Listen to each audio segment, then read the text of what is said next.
My daughter married a young millionaire, and everyone said they were the perfect couple.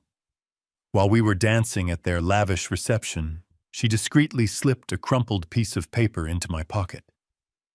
Inside, I found a note saying, "Dad, help me." I froze. Before I continue this story, let me know where you are watching from in the comments below. Hit like and subscribe if you have ever had to protect your family from a monster wearing a perfect smile. My name is Richard Stanton. I am 70 years old, a retired structural engineer who spent 40 years calculating load-bearing walls, stress fractures, and the invisible breaking points of massive concrete buildings. You learn a lot about how things fall apart when your entire career is dedicated to keeping them standing. You learn that the most dangerous cracks are never the ones you can see on the surface.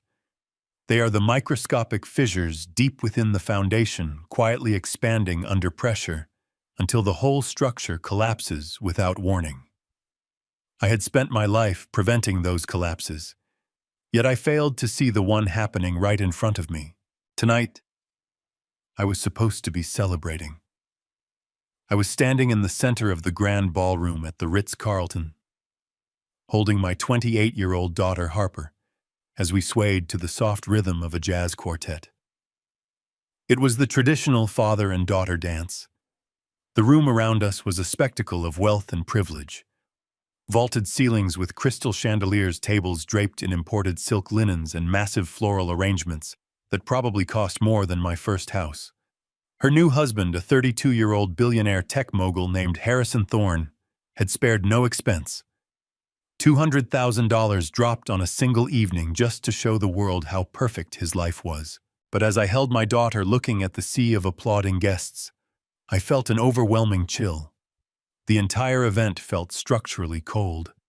It lacked the warmth, the genuine joy that should have filled a room on a wedding day. I found myself missing my late wife Evelyn more than ever. Evelyn passed away 5 years ago from a sudden heart failure. If she had been here, she would have warmed this icy room with her laughter. She would have known exactly what to say to make Harper smile a real smile. Instead, it was just me, an old man in a stiff tuxedo, trying to pretend this was the happiest day of my little girl's life. I pulled Harper a little closer, trying to feel that familiar bond we had always shared. But something was wrong. Very wrong. When I placed my hand against her back, I noticed how rigid she was. She was not swaying to the music. She was moving mechanically, like a building bracing for an earthquake. I looked down at her hand resting on my shoulder. Her fingers were trembling. Not just a slight nervous flutter, but a violent, uncontrollable shake. Her skin was ice cold, completely drained of warmth, despite the heat of the crowded ballroom. "Harper, sweetheart," I whispered, trying to keep my voice steady so the surrounding guests would not notice. "Are you feeling all right? You are shaking like a leaf." She did not answer immediately. Instead, she stepped closer, pressing her body tightly against mine. She buried her face deep into my shoulder, hiding her expressions from the hundreds of cameras and cell phones pointed in our direction. To the crowd, it must have looked like an emotional, tender moment between a father and his daughter. But I knew the difference between a hug of affection and a desperate cling for survival. "Dad," she breathed into my ear, her voice barely a fraction of a whisper. Her breath was ragged, catching in her throat. "Just keep smiling. Please do not look at him. Keep dancing." My engineering instincts, honed over decades of anticipating disasters, flared instantly. My heart began to hammer against my ribs, echoing the heavy bass of the jazz band. I forced a gentle smile for the cameras, nodding, as if she had just whispered a sweet childhood memory. "What is it, Harper?" I asked softly, keeping my jaw relaxed. "What is wrong?" In that split second, under the cover of my broad shoulder and the flowing fabric of her extravagant wedding gown, Harper moved her hand. She slid her fingers down my chest and forcefully shoved a small, tightly crumpled piece of paper deep into the breast pocket of my tuxedo. Her hand lingered there for a fraction of a second, her fingers gripping the edge of the pocket, as if she was afraid of falling off a cliff. I did not react. I did not pull away. I kept my hand on her back, guiding her through the slow, sweeping motions of the waltz. The music seemed to stretch every note, pulling tighter and tighter, like a tension cable about to snap.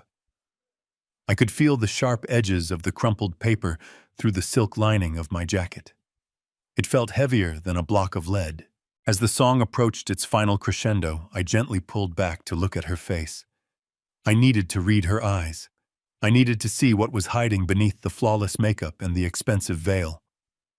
When she lifted her head, the look she gave me paralyzed every muscle in my body. Her eyes, the bright, joyful eyes of the girl I had raised, were wide with absolute primal terror.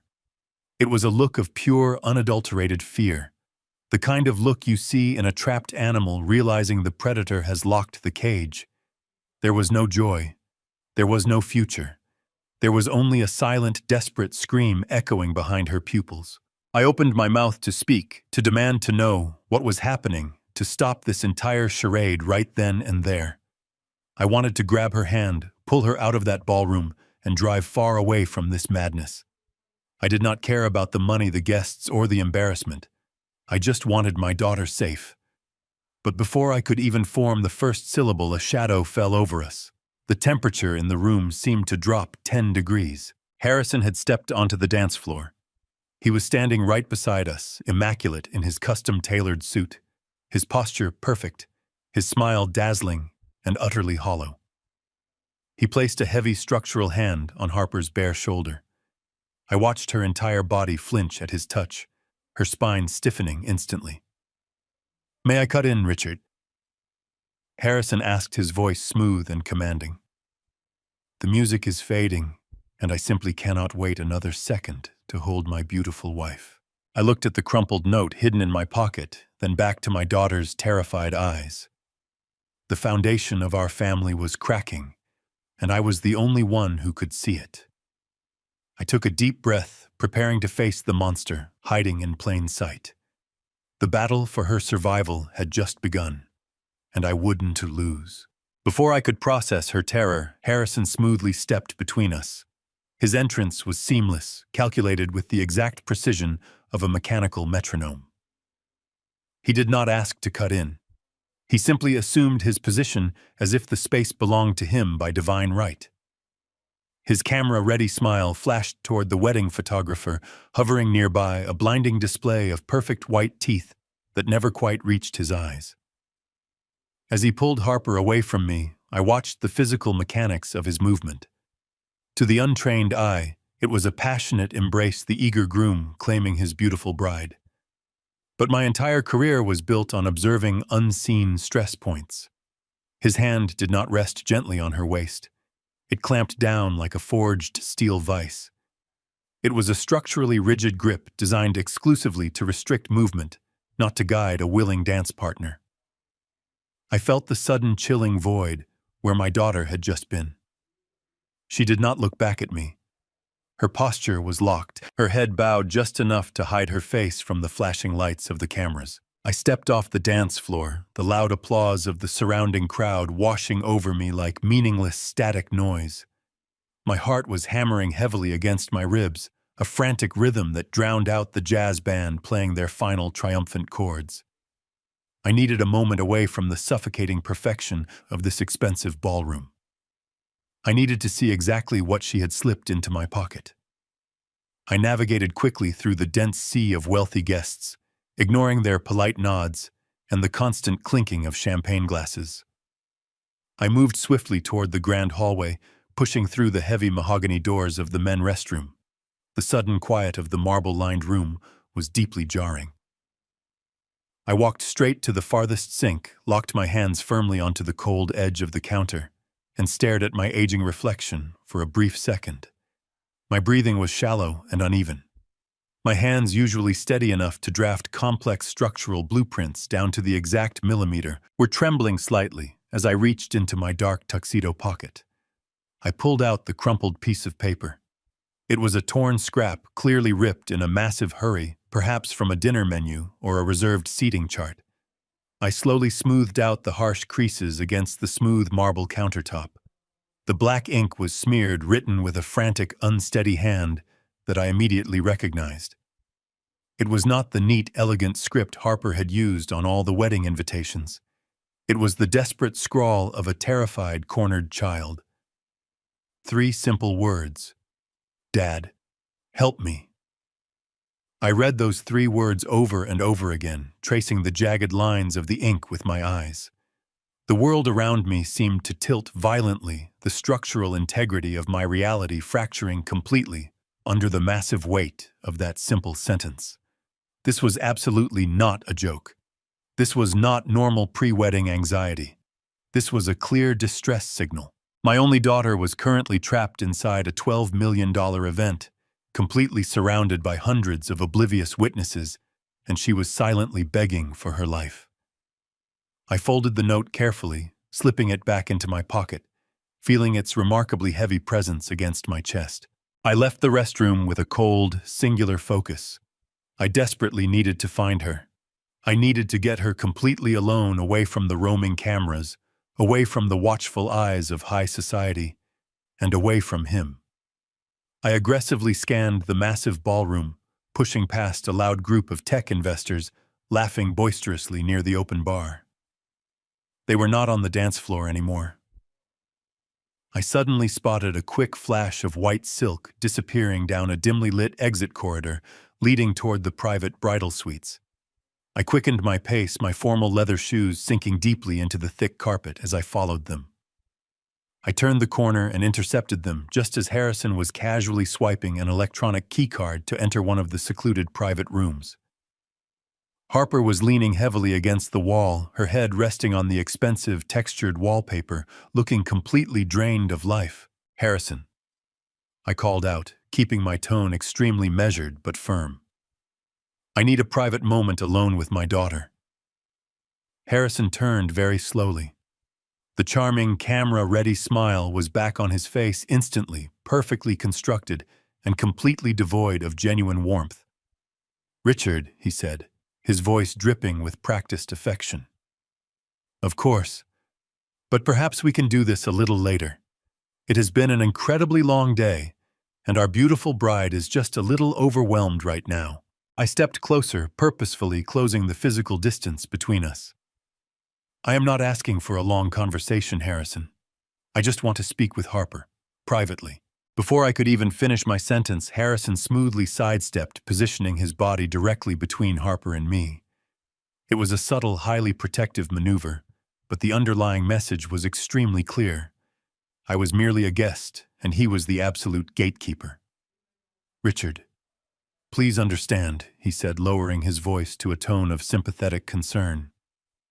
"You know exactly how she gets with large crowds. She is currently having one of her little panic attacks, just like she used to have back in college. You remember those, do you not?" He spoke to me as if I were a clueless old man who had completely forgotten my own daughter's medical history. But Harper had never had a panic attack in college.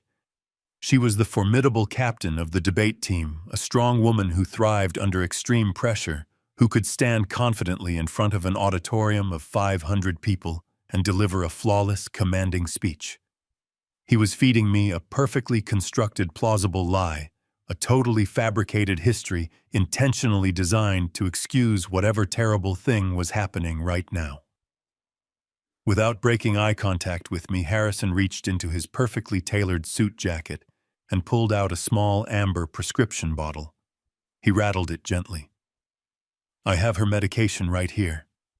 A quick, mild sedative to efficiently calm her nerves, and she will be right back out there smiling beautifully for the cameras. She just needs a quick moment to catch her breath. I am taking very good care of her, Richard. You really do not need to worry." I looked directly past his broad shoulder, focusing my intense gaze entirely on Harper. She was standing perfectly still, her hands clasped tightly in front of her extravagant dress. "Harper," I said softly, completely ignoring his fabricated narrative. "Look at me. Sweetheart, do you want to go home right now? We can leave immediately. You do not have to do any of this." The silence in the narrow corridor was absolutely suffocating. I waited patiently for her to run to me. Instead, she slowly lifted her head. "I am just overwhelmed, Dad," she whispered. Her voice lacked resonance. It was flat, completely devoid of emotion. "I am completely fine. Really. Just give us a minute." Her words entirely belonged to him. I forced my posture to relax entirely, letting my shoulders drop to effectively mimic the profound relief of a concerned but ultimately reassured father. 40 demanding years of surviving the unforgiving, cutthroat world of commercial construction had taught me exactly how to play the delicate game of optics. If Harrison Thorne urgently needed to believe he had successfully managed this little situation, I would let him believe it with total conviction. I nodded slowly, deliberately, softening my gaze to mask the intense, burning adrenaline surging through my veins. I took a deliberate step backward, offering him the physical space he had so aggressively claimed around my daughter. "You are absolutely right, Harrison," I said, making sure my voice carried nothing but warm, paternal surrender. "The crowd out there in the main ballroom is truly deafening tonight. I should not have hovered over her like that. I just wanted to make sure my little girl was completely all right before the big grand send-off." Harrison smiled. The rigid tension in his sharp jawline vanished instantly, replaced by the smooth, polished satisfaction of a man entirely used to getting his way in every conceivable scenario. He slipped the amber prescription bottle back into the inner pocket of his custom-tailored suit jacket with a practiced, fluid motion. "I deeply appreciate you understanding, Richard," he replied, his tone once again dripping with that sickening, manufactured charm that had easily fooled everyone else. "We will have her resting comfortably in the back of the car in no time at all. Just a little quiet time will fix everything right up." I turned my undivided attention back to Harper. She had not moved a single inch since Harrison had intercepted us. She stood completely frozen against the expensive hallway wallpaper, staring blankly at the intricate floral patterns woven into the carpet beneath her feet. I reached out, stepping back into her personal space just enough to wrap my arms around her trembling frame for a final, seemingly ordinary goodbye. As I pulled her into a protective embrace, I deliberately slid my right hand down her left arm, letting my thumb rest firmly against her wrist, pressing gently beneath the heavy lace sleeve of her extravagant gown. What I felt in that brief, fleeting fraction of a second completely stopped the blood flowing in my veins. My mind, rigorously trained for decades to instantly detect hidden structural flaws and catastrophic material fatigue, automatically analyzed the tactile information my thumb was receiving. There is a very specific, undeniable way physical materials yield under extreme punishing pressure. Solid concrete cracks and splinters. Structural steel bends and groans. Human tissue swells and burns. Beneath the incredibly thick, heavily powdered layer of high-end cosmetic concealer that Harper had applied, the skin on her delicate wrist was raised rigid and unnaturally hot to the touch. I could physically feel the distinct, deep indentations of individual fingers permanently etched into her bruised flesh. It was a severe grip bruise, the undeniable physical aftermath of immense, violent, restricting force. Someone had grabbed her wrist with the direct, malicious intention of inflicting serious pain, of dragging her forcefully against her own desperate will. I kept my breathing perfectly steady, refusing to let my absolute horror register on my face. I kissed her gently on the cheek, whispering a soft, generic goodbye into her ear for Harrison to hear. I did not dare say a single word about the crumpled note currently burning a hole in my pocket. I did not squeeze her hand in solidarity. I knew Harrison was standing just inches away, closely watching every single micro-expression on my aging face. I stepped back smoothly, smiling warmly at the newly married couple, as if I did not have a single care in the entire world. "We really should get you two on your way," I said cheerfully, gesturing toward the grand exit at the end of the long hallway. "Your driver is waiting at the front portico, and the guests are getting restless for the sparkler exit." Harrison nodded approvingly, his heavy hand immediately returning to Harper's lower back, guiding her forward with that same unyielding mechanical pressure. I followed a few polite paces behind them as we slowly made our way through the spectacular main lobby of the hotel and out into the warm, humid summer night air. A massive crowd of well-dressed wedding guests had already gathered outside, cheering loudly and enthusiastically, waving long, brightly glowing sparklers in the air. The valet had pulled the extravagant getaway vehicle right up to the curb. It was a massive custom-built armored Maybach featuring extremely thick ballistic glass and a heavily reinforced steel chassis. It looked significantly less like a luxury wedding car and much more like a mobile military fortress designed to repel an active siege. Harrison smiled broadly and waved to the cheering crowd, absolutely basking in the superficial adoration and the rapid flashing lights of the hired professional photographers. He opened the heavy armor-plated rear door for Harper, masterfully playing the role of the perfect, attentive gentleman.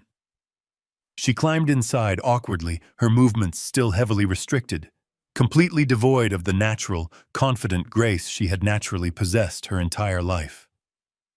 Harrison followed her in smoothly, pausing for one final highly triumphant wave to the captive audience before finally sliding into the dark, luxurious interior. I stood silently on the edge of the velvet red carpet, completely ignoring the chaotic, joyous celebration happening all around me.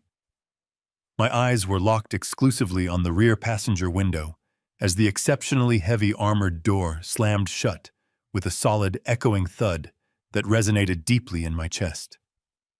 The thick, heavily tinted glass began to roll up very slowly, mechanically, sealing them off from the outside world. In that brief, rapidly fading sliver of ambient light penetrating the vehicle, I saw the exact terrifying moment the elaborate performance permanently ended. The charismatic, loving groom simply vanished into thin air. The dazzling million-dollar smile dropped from Harrison's handsome face with terrifying, unnatural speed, leaving behind a cold, rigidly expressionless mask of pure malice. His eyes, completely stripped of their fabricated warmth and charm, turned dead calculating and wildly predatory. He did not look like a passionate man admiring his beautiful new wife. He looked exactly like a ruthless warden glaring at a disobedient prisoner who had just attempted a futile escape. As the tinted window closed the final few crucial inches, I watched in absolute paralyzed horror as his arm shot forward with blistering speed. He grabbed Harper violently by the shoulder and aggressively yanked her backward, pulling her forcefully into the pitch-black shadows of the deep back seat. She did not even have the necessary time to raise her trembling hands to defend herself before she disappeared completely into the darkness. The sleek, massive vehicle pulled away from the illuminated curb smoothly, its powerful, finely tuned engine humming quietly as it merged effortlessly into the busy evening traffic. The wealthy guests standing around me continued to cheer wildly, completely oblivious to the horrific nightmare that had just driven away right in front of their eyes. They tossed the remaining burnt-out sparklers into polished brass water buckets, laughing loudly and chatting enthusiastically about the beautiful ceremony, the incredibly expensive food, and what a truly perfect, deeply in love couple Harper and Harrison were. I stood there frozen on the concrete pavement, feeling completely alone in a vast sea of oblivious, happy people. The hot, humid summer breeze suddenly felt like freezing ice against my aging skin. My right hand remained buried deep within my tuxedo pocket, my fingers tightly gripping the crumpled, frantic note my daughter had risked absolutely everything to secretly give me. This was decidedly not a simple case of wedding day jitters. This was not a young, exhausted bride feeling slightly overwhelmed by a large, demanding crowd. This was a terrifying hostage situation, perfectly wrapped in a multi-million-dollar, highly publicized fairy tale. My daughter had just been taken away by a calculated, extremely dangerous monster. My first instinct, the primal roaring urge of a desperate father, was to sprint directly to my own car, violently chase down the Maybach, and forcefully drag her out of that heavily armored vehicle with my own bare hands, regardless of the severe consequences. My second instinct was to immediately call the police to dial emergency services and demand they set up a roadblock to stop the Maybach and completely rescue my little girl from whatever fresh hell awaited her. But 40 long years of complex structural engineering had fundamentally hardwired my brain to completely suppress impulsive emotional reactions. I knew from hard experience that rushing blindly into an active disaster zone only guaranteed additional catastrophic casualties. I forced my racing heart to slow down, forcing myself to deeply analyze the terrifying situation, logically, meticulously, calculating the massive load-bearing walls of the seemingly insurmountable problem I was facing. For 3 agonizing weeks, a wall of absolute silence stood between me and my daughter. Every single day I picked up my phone and dialed her personal number, expecting to hear her vibrant voice on the other end of the line. Instead, I was greeted by the artificially flawless, synthesized tone of Harrison Thorne, proprietary digital AI assistant. The programmed voice would inform me that Mrs. Thorne was currently unavailable to speak, resting comfortably or occupied with social engagements. Sometimes late at night, when the silence became unbearable, I would receive a brief text message from her number. They were always short, structurally perfect sentences, completely devoid of her usual warmth and unique personality. "I am doing perfectly fine, Dad. Very busy setting up the massive new house. Love you." They were words typed by a machine algorithm, not by a frightened woman who had just slipped a frantic cry for help into my pocket. I knew the distinct cadence of my daughter communication style. Those clinical generic texts were poorly constructed, digital facades designed to keep me at a comfortable distance. The agonizing daily waiting eroded my patience, eating away at my rational restraint, like persistent cold water seeping into a poorly sealed concrete joint. By the early morning of the long 21st day, I could no longer tolerate the manufactured, deeply suspicious isolation. I finally grabbed my heavy car keys, got into my vehicle, and drove purposefully out of the city center, heading straight toward the affluent, heavily wooded hills of the wealthy northern suburbs. The winding scenic roads grew significantly narrower and far more secluded the higher I climbed, completely surrounded by towering, ancient oak trees and thick, dense foliage that effectively hid the immense, staggering wealth nestled quietly within the rugged landscape. Harrison had recently purchased a sprawling $12 million ultra-modern architectural estate located at the absolute peak of the isolated ridge. He had proudly spent several $1 million more extensively retrofitting the massive property with his own company, cutting-edge smart home technology, effectively transforming a residential home into a self-sustaining, highly automated, deeply intimidating digital fortress.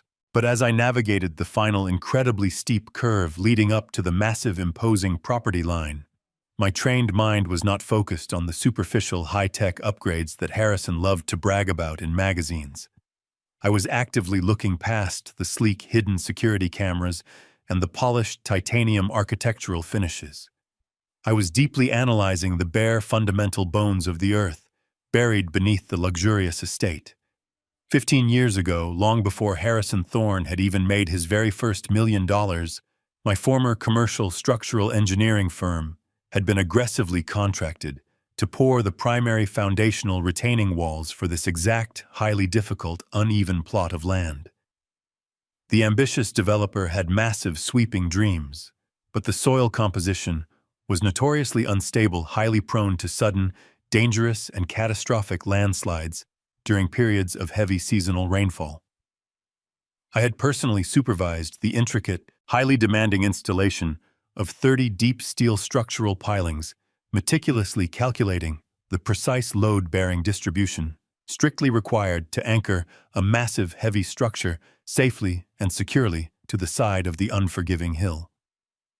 I knew the deeply buried, unseen skeleton of this magnificent estate far better than the arrogant young billionaire who currently owned the deed. I knew exactly where the deep structural anchors were buried. I knew the specific exact thickness of the heavily reinforced concrete slabs hiding silently beneath the manicured emerald green lawns. And most importantly, I knew the specific locations of the hidden utility access points that were completely invisible on the modern blueprints. I finally arrived at the main gated entrance, pulling my car to a complete halt directly in front of a pair of towering solid steel security gates that looked like they belonged to a highly secure military compound rather than a private residential home. I rolled down my driver's side window and pressed my finger firmly against the call button on the sleek flush-mounted electronic intercom panel. A glowing bright blue light scanned my facial features instantly, and a soft, pleasant electronic chime loudly indicated a successful biometric facial recognition scan. However, the heavy, imposing steel gates remained firmly shut. Instead of a human security guard asking for my name, the exact same artificially flawless voice I had been dealing with on the phone for 3 long weeks echoed clearly and loudly through the outdoor speaker system. "Good morning, Mr. Stanton. The digital system has successfully verified your identity. Unfortunately, Mr. and Mrs. Thorne are not currently receiving unannounced visitors at this specific time. Please schedule an official appointment through the primary corporate office line. Have a very pleasant day." The intercom clicked off sharply with a cold, highly dismissive electronic sound. I stared intensely at the solid steel barrier gripping my leather steering wheel so tightly my knuckles ached. They were completely, systematically locking me out of my daughter life. My own child was trapped somewhere deep behind those massive, physically imposing walls, and her new husband had effectively built a highly sophisticated digital moat to keep me permanently exiled and entirely helpless. I angrily shifted my car into reverse gear, slowly preparing to pull over to the dirt shoulder to quickly reconsider my immediate tactical approach. I refused to leave the property, but I understood with total clarity that blindly ramming a pair of heavily reinforced steel gates with a standard 4-door sedan was an exercise in absolute destructive futility. Just as I began to back away slowly, a large, heavy-duty commercial delivery truck came rumbling loudly up the steep, winding private access road. It prominently bore the bright green logo of an exclusive, highly expensive organic grocery delivery service, likely carrying the weekly culinary provisions for the sprawling, heavily staffed estate. I quickly and quietly pulled my car tight against the rocky shoulder, effectively hiding my vehicle completely in the deep, obscuring shadow cast by a large, overhanging ancient oak tree. I watched closely as the uniformed delivery driver pulled up directly to the sleek intercom system. He did not press the silver call button. Instead, he smoothly held up a specialized pre-programmed digital keycard to the optical scanner. A bright, solid green light flashed immediately, and the massive, heavy steel gates began to glide open, slowly sliding back seamlessly on perfectly oiled tracks. This was an incredibly risky, highly impulsive maneuver, exactly the kind of deeply flawed structural miscalculation that usually resulted in a devastating, catastrophic collapse. But the burning, haunting memory of Harper wide, terrified eyes staring deeply into mine on the crowded dance floor forcefully pushed all logical caution and basic common sense completely aside. I swiftly shifted my car back into drive.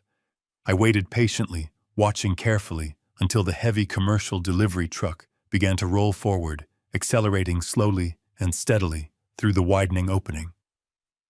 The massive security gates were intricately programmed to close automatically the exact precise second the large delivery vehicle cleared the internal laser sensor perimeter. I slammed my foot heavily and aggressively onto the gas pedal. My engine roared loudly as I accelerated sharply out of the dark hiding shadows, recklessly tailgating the delivery truck with less than 3 feet of clearance between my front bumper and his heavy rear loading ramp. The spatial timing had to be absolutely, perfectly flawless. If I miscalculated the distance by even a single microscopic fraction of a second, the rapidly closing steel gates would ruthlessly crush the side of my car like a fragile aluminum can. I held my breath, gripping the wheel firmly as we crossed the secured threshold together. I heard the deep, grinding mechanical hum of the gate motors immediately kicking back into high gear the very moment the large truck passed the invisible sensor line. The heavy steel panels began to slide shut rapidly. The rear bumper of my vehicle barely scraped past the thick, unyielding metal edges, safely crossing onto the private, highly secured grounds mere milliseconds before the massive gates slammed together tightly behind me with a loud, incredibly heavy, echoing boom. I hit the brakes, exhaling a sharp, ragged breath of profound relief. I was finally safely inside the highly fortified perimeter. But that sense of victory was instantly shattered into pieces. Almost immediately after the heavy gates closed, I noticed a subtle, deeply unsettling, and calculated change in the immediate physical environment around me. The bright, welcoming ambient lighting positioned along the long, winding, perfectly paved driveway suddenly shifted drastically from a soft, warm white to a dull, aggressive, and pulsing amber color. Small, previously hidden security nodes embedded directly into the manicured, expensive landscaping began to emit a faint, incredibly high-pitched electronic hum that vibrated in my ears. I had successfully bypassed the massive physical barrier using analog methods, but in doing so I had just tripped a sophisticated network of silent, automated digital alarms. The pulsing amber lights guided my car along the winding driveway, casting long, menacing shadows against the pristine landscaping. I knew my arrival had been broadcasted to every screen and device inside the sprawling estate. The element of surprise was completely gone, replaced by the cold reality that I was driving straight into the belly of the beast. The heavy tires of my sedan crunched over the crushed gravel of the circular motor court, bringing me to a halt directly in front of the massive, custom-built oak double doors of the main entrance. Before I could even shift the car into park and turn off the ignition, the front door swung open seamlessly. Harrison stood framed in the massive doorway, dressed in immaculate casual wear, looking like a curated advertisement for a billionaire lifestyle magazine. His hands were tucked casually into his pockets, and that same flawless camera-ready smile I had seen at the wedding was plastered securely across his handsome face. He walked down the wide stone steps to greet me, extending a firm, confident hand as I stepped out of my vehicle. "Richard." "What an entirely unexpected surprise," Harrison said, his voice smooth and practically vibrating with artificial warmth. "We were not anticipating any guests today. If you had only called ahead, I would have ensured the gate recognized your vehicle to save you the trouble of slipping in behind the grocery delivery." I gripped his hand firmly, forcing my facial muscles to relax into a pleasant, fatherly expression. "I deeply apologize for the unannounced intrusion, Harrison," I replied smoothly. "I was simply driving through the area and realized it had been 3 weeks since the wedding. I just wanted to drop by quickly and see how my favorite daughter was settling into her beautiful new home." Harrison chuckled lightly, a hollow sound that did not reach his dead, predatory eyes. "Of course, Richard. Family is always welcome. Please come on inside. It is incredibly hot out here today." I followed him up the wide stone steps and crossed the threshold into the cavernous foyer. The immediate drop in temperature was jarring. The air conditioning blasting a sterile, perfectly filtered chill throughout the massive space. The interior was a breathtaking display of ultra-modern minimalist design. Cold Italian marble floors, vast expanses of structural glass, and stark white walls devoid of any personal warmth or character. It did not feel like a home. It felt exactly like a high-tech corporate headquarters, sterile and deeply intimidating. As soon as my heavy leather shoes stepped onto the marble floor, a soft, pleasant electronic chime echoed from hidden speakers embedded seamlessly into the ceiling architecture. The same synthesized female voice that had blocked my phone calls spoke with perfect modulated clarity. "Guest has entered the main foyer, adjusting environmental controls to accommodate increased occupancy."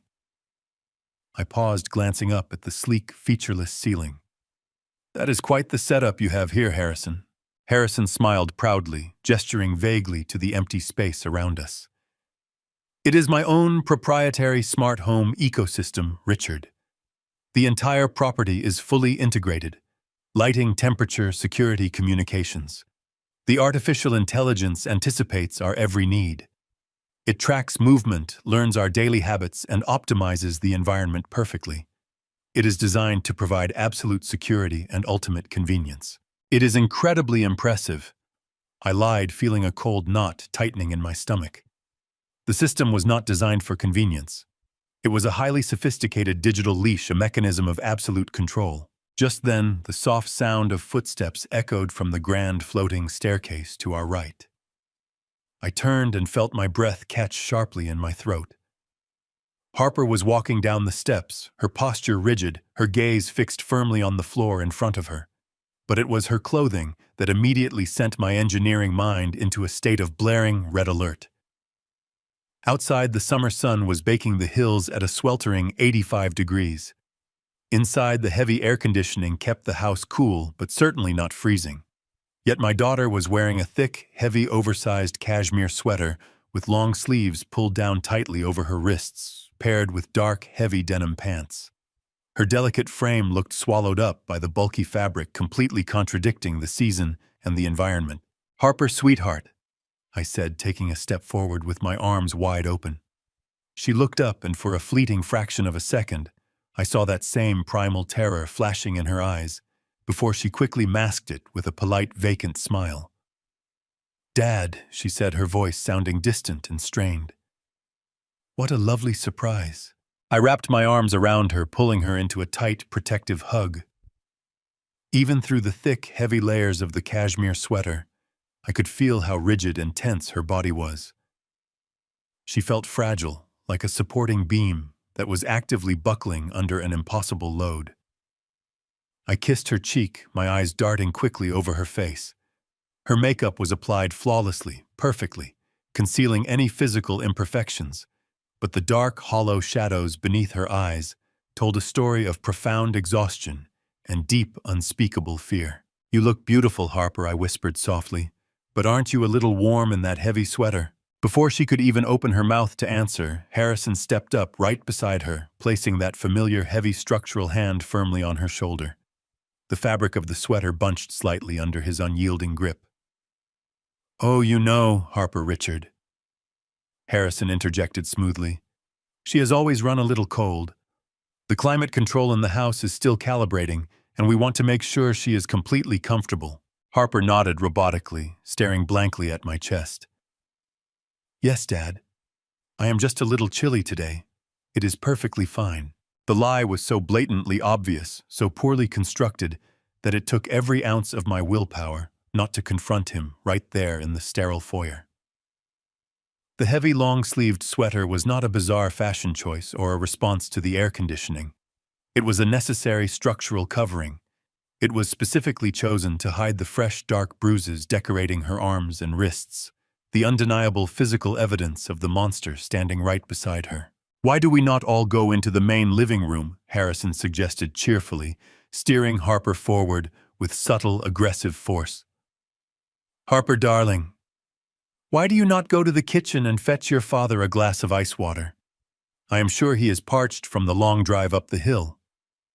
"Of course," Harper replied mechanically. We moved into a sprawling, open-concept living area featuring floor-to-ceiling windows overlooking the valley. I remained standing, refusing to sink into the low, modern sofas, wanting to keep my tactical mobility intact. Harper walked over to the massive, freestanding marble kitchen island, pulling a heavy crystal glass from the pristine cabinetry. She reached toward the integrated water dispenser built into the enormous stainless steel refrigerator. I watched her hands closely. They were trembling just as they had been on the dance floor 3 weeks ago. The violent shaking was significantly worse now. She filled the heavy crystal glass, turning slowly to carry it back toward the living area. Her eyes darted nervously toward Harrison, seeking his approval or bracing for his judgment. In her state of sheer exhaustion and primal fear, her trembling fingers simply failed to maintain their grip. The heavy crystal glass slipped right through her hands. It hit the unforgiving, solid Italian marble floor with a sharp, explosive crash, shattering into 1,000 jagged, glittering pieces. Water splashed violently across the pristine stone tiles. Harper flinched so violently, her entire body contorted. She let out a sharp, breathless gasp, her hands instantly flying up to defensively cover her face. It was the deeply ingrained, involuntary reflex of someone who fully expected to be struck hard. The silence that followed the crash was deafening. I instinctively took a rapid step forward to comfort her, to tell her it was just a broken glass and completely fine. But Harrison's voice cut through the heavy air. It was not loud. It was not angry. It was terrifyingly calm, sickeningly sweet, and completely devoid of human empathy. "Harper, darling."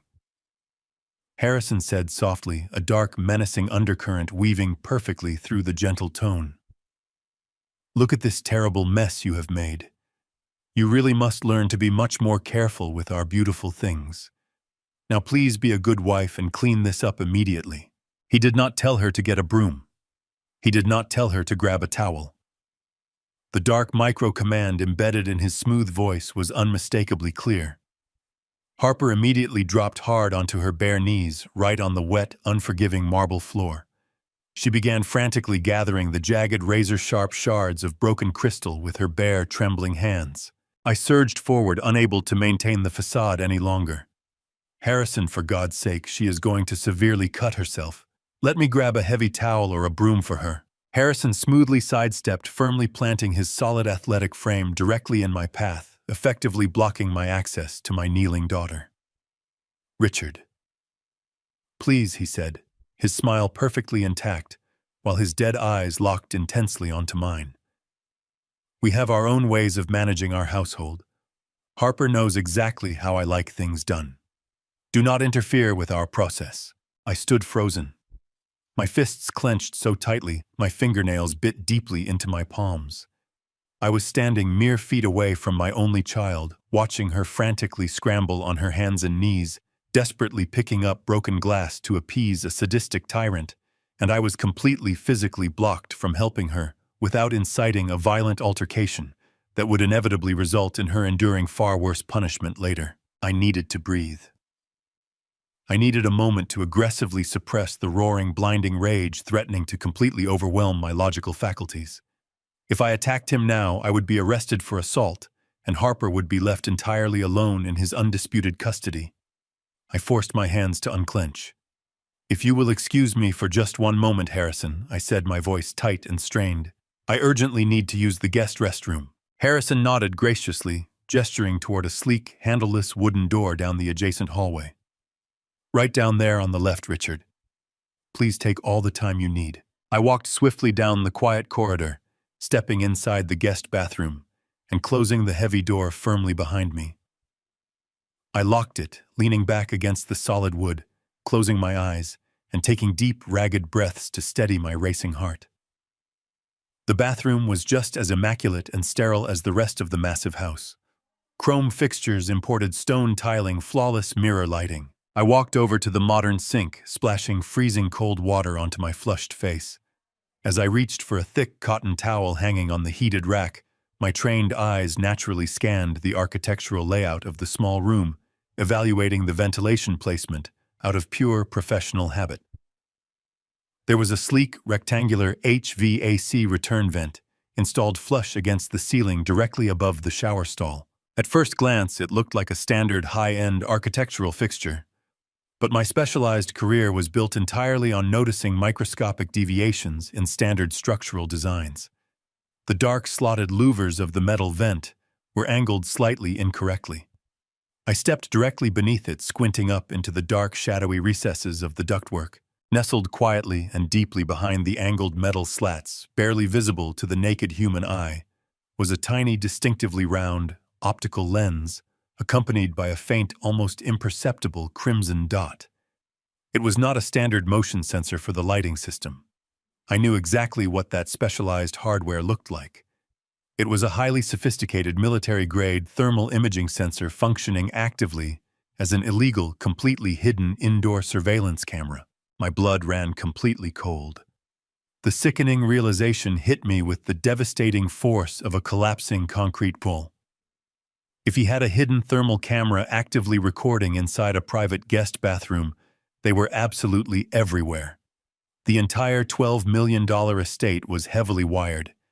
Every single room, every hallway, every quiet corner was constantly monitored, recorded, and meticulously analyzed by Harrison Proprietary Artificial Intelligence Network. I was standing inside a flawless, multi-million-dollar digital panopticon. I could not speak freely to Harper anywhere inside these imposing walls without Harrison hearing every single syllable. She was a captive prisoner in a high-tech cage, and the invisible bars were closing in fast. I washed my hands in the cold water, carefully drying them on the thick white towel. I took one final look at my aging reflection in the pristine mirror. I had to bury my anger deep inside my chest. I had to become the harmless, oblivious father. I unlocked the heavy wooden door and walked slowly back down the quiet corridor toward the main living room. Harrison and Harper were standing exactly where I had left them. Harrison was casually holding a new crystal glass filled with ice water, offering it to me with that manufactured smile. I politely declined, citing my slightly upset stomach. I looked at Harper. She was staring at the floor, completely defeated. "Harrison," I said, keeping my voice light and entirely casual. "I really should be getting back on the road. The afternoon traffic heading into the city is going to be terrible, and I have a few errands to run before the evening."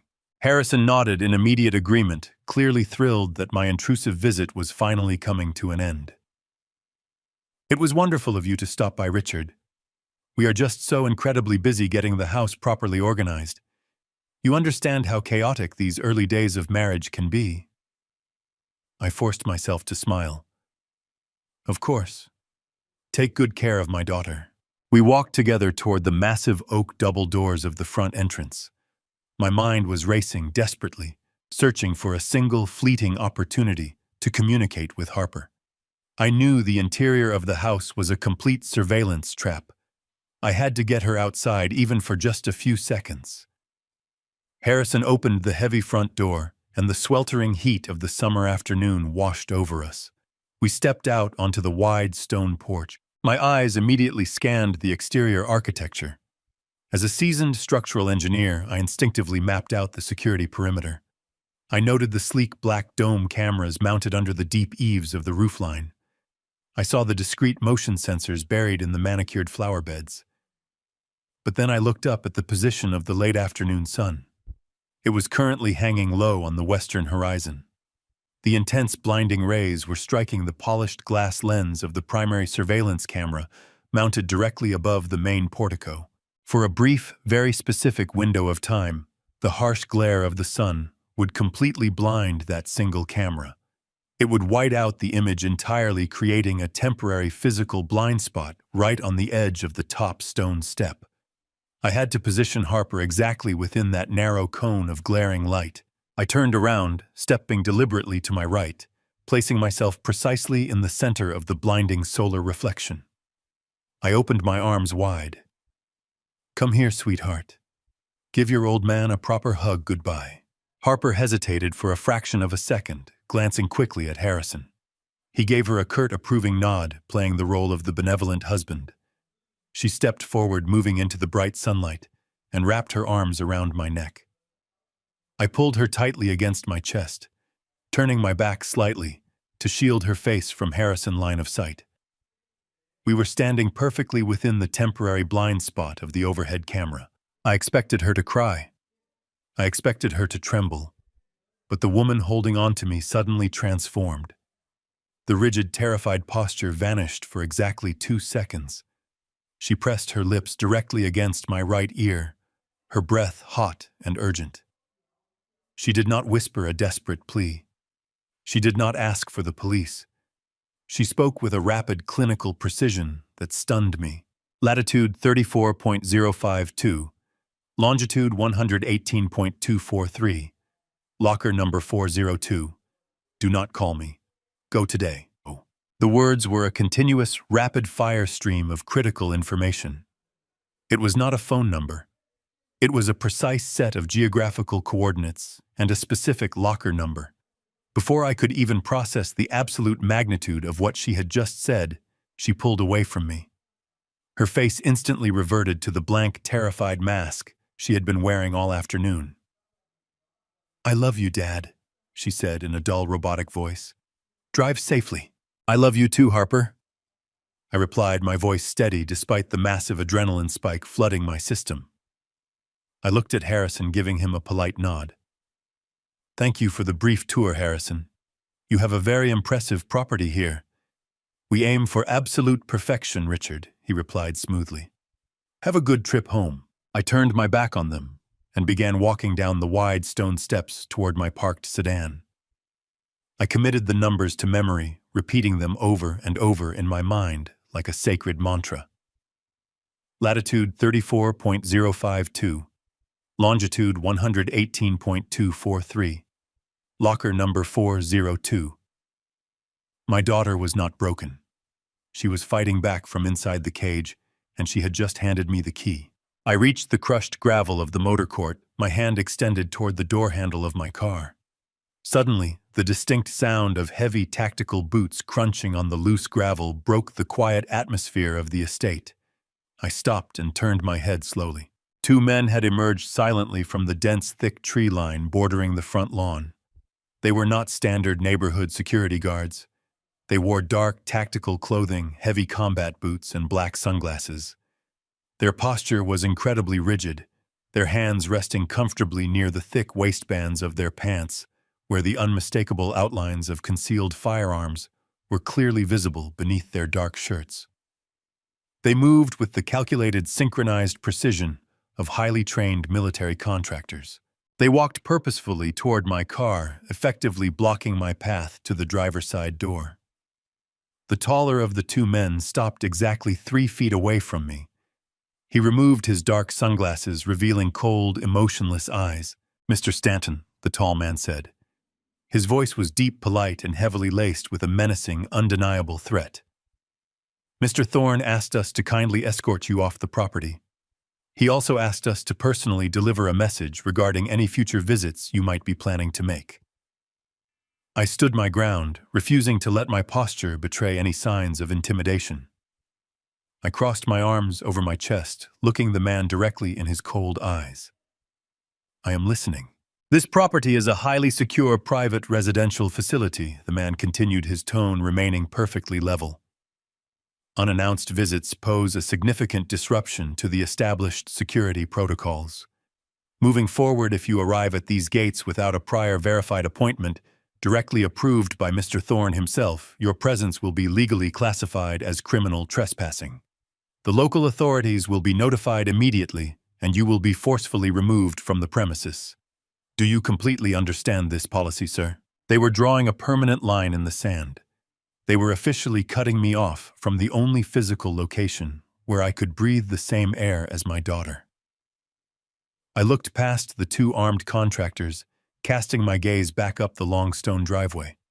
The massive oak front doors were already tightly closed. Harrison and Harper were gone, sealed away behind layers of impenetrable technology and thick structural walls.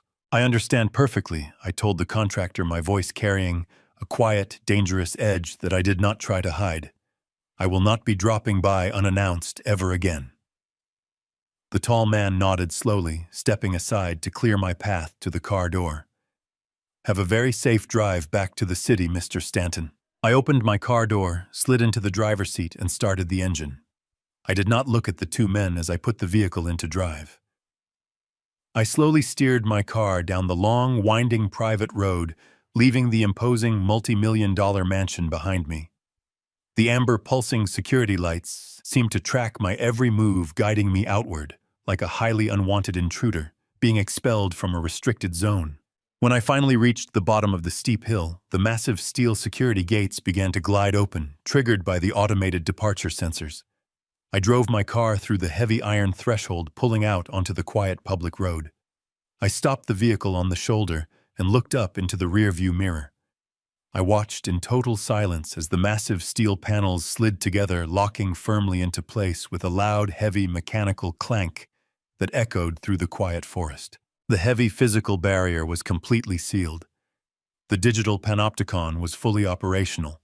I was officially locked out on the outside, sitting alone in my car on a quiet country road. But as I stared at those locked iron gates, I did not feel defeated.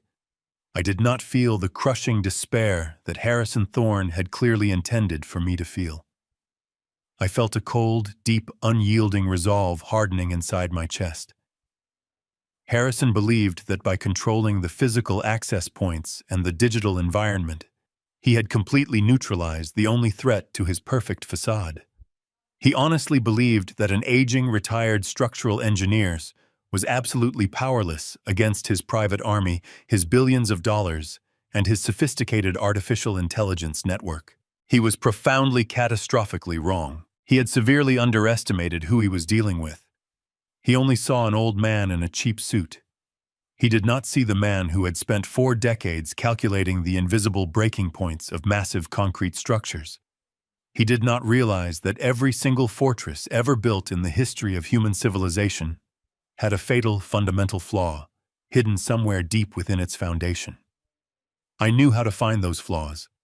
I knew how to apply the exact amount of localized pressure required to bring an entire structure crashing down into total ruin. I reached into my pocket, pulling out a small notepad and a pen. I carefully wrote down the numbers Harper had desperately whispered into my ear. Latitude 34.052. Longitude 118.243. Locker number 402. This was not the end of the line. This was the absolute beginning. I put my car into drive and accelerated down the winding road, leaving the massive steel gates far behind in the dust. I knew I could never go back through the front door of that cursed estate. I would never be welcomed inside as a loving father ever again. The polite, fragile illusion of family diplomacy was completely shattered. The quiet, invisible boundaries had been drawn. My daughter was trapped inside a digital nightmare, holding on to a terrifying secret, and relying entirely on me to decipher her hidden message before the invisible ticking clock ran out.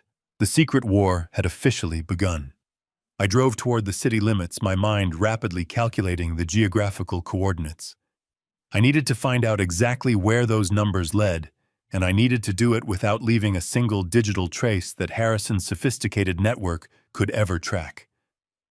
I was an analog man stepping onto a highly advanced digital battlefield, but I had one massive advantage that his artificial intelligence could never possibly predict or comprehend. I had the ruthless, unstoppable determination of a father who was fully prepared to burn the entire world to ashes to save his little girl. The monster hiding inside that smart home had taken my daughter, but he had absolutely no idea what kind of storm he had just invited to his front door. I drove straight through the night, leaving the manicured lawns and towering gates of the wealthy suburbs far behind me. The coordinates Harper had whispered into my ear did not lead to a bank vault or a high-end storage facility.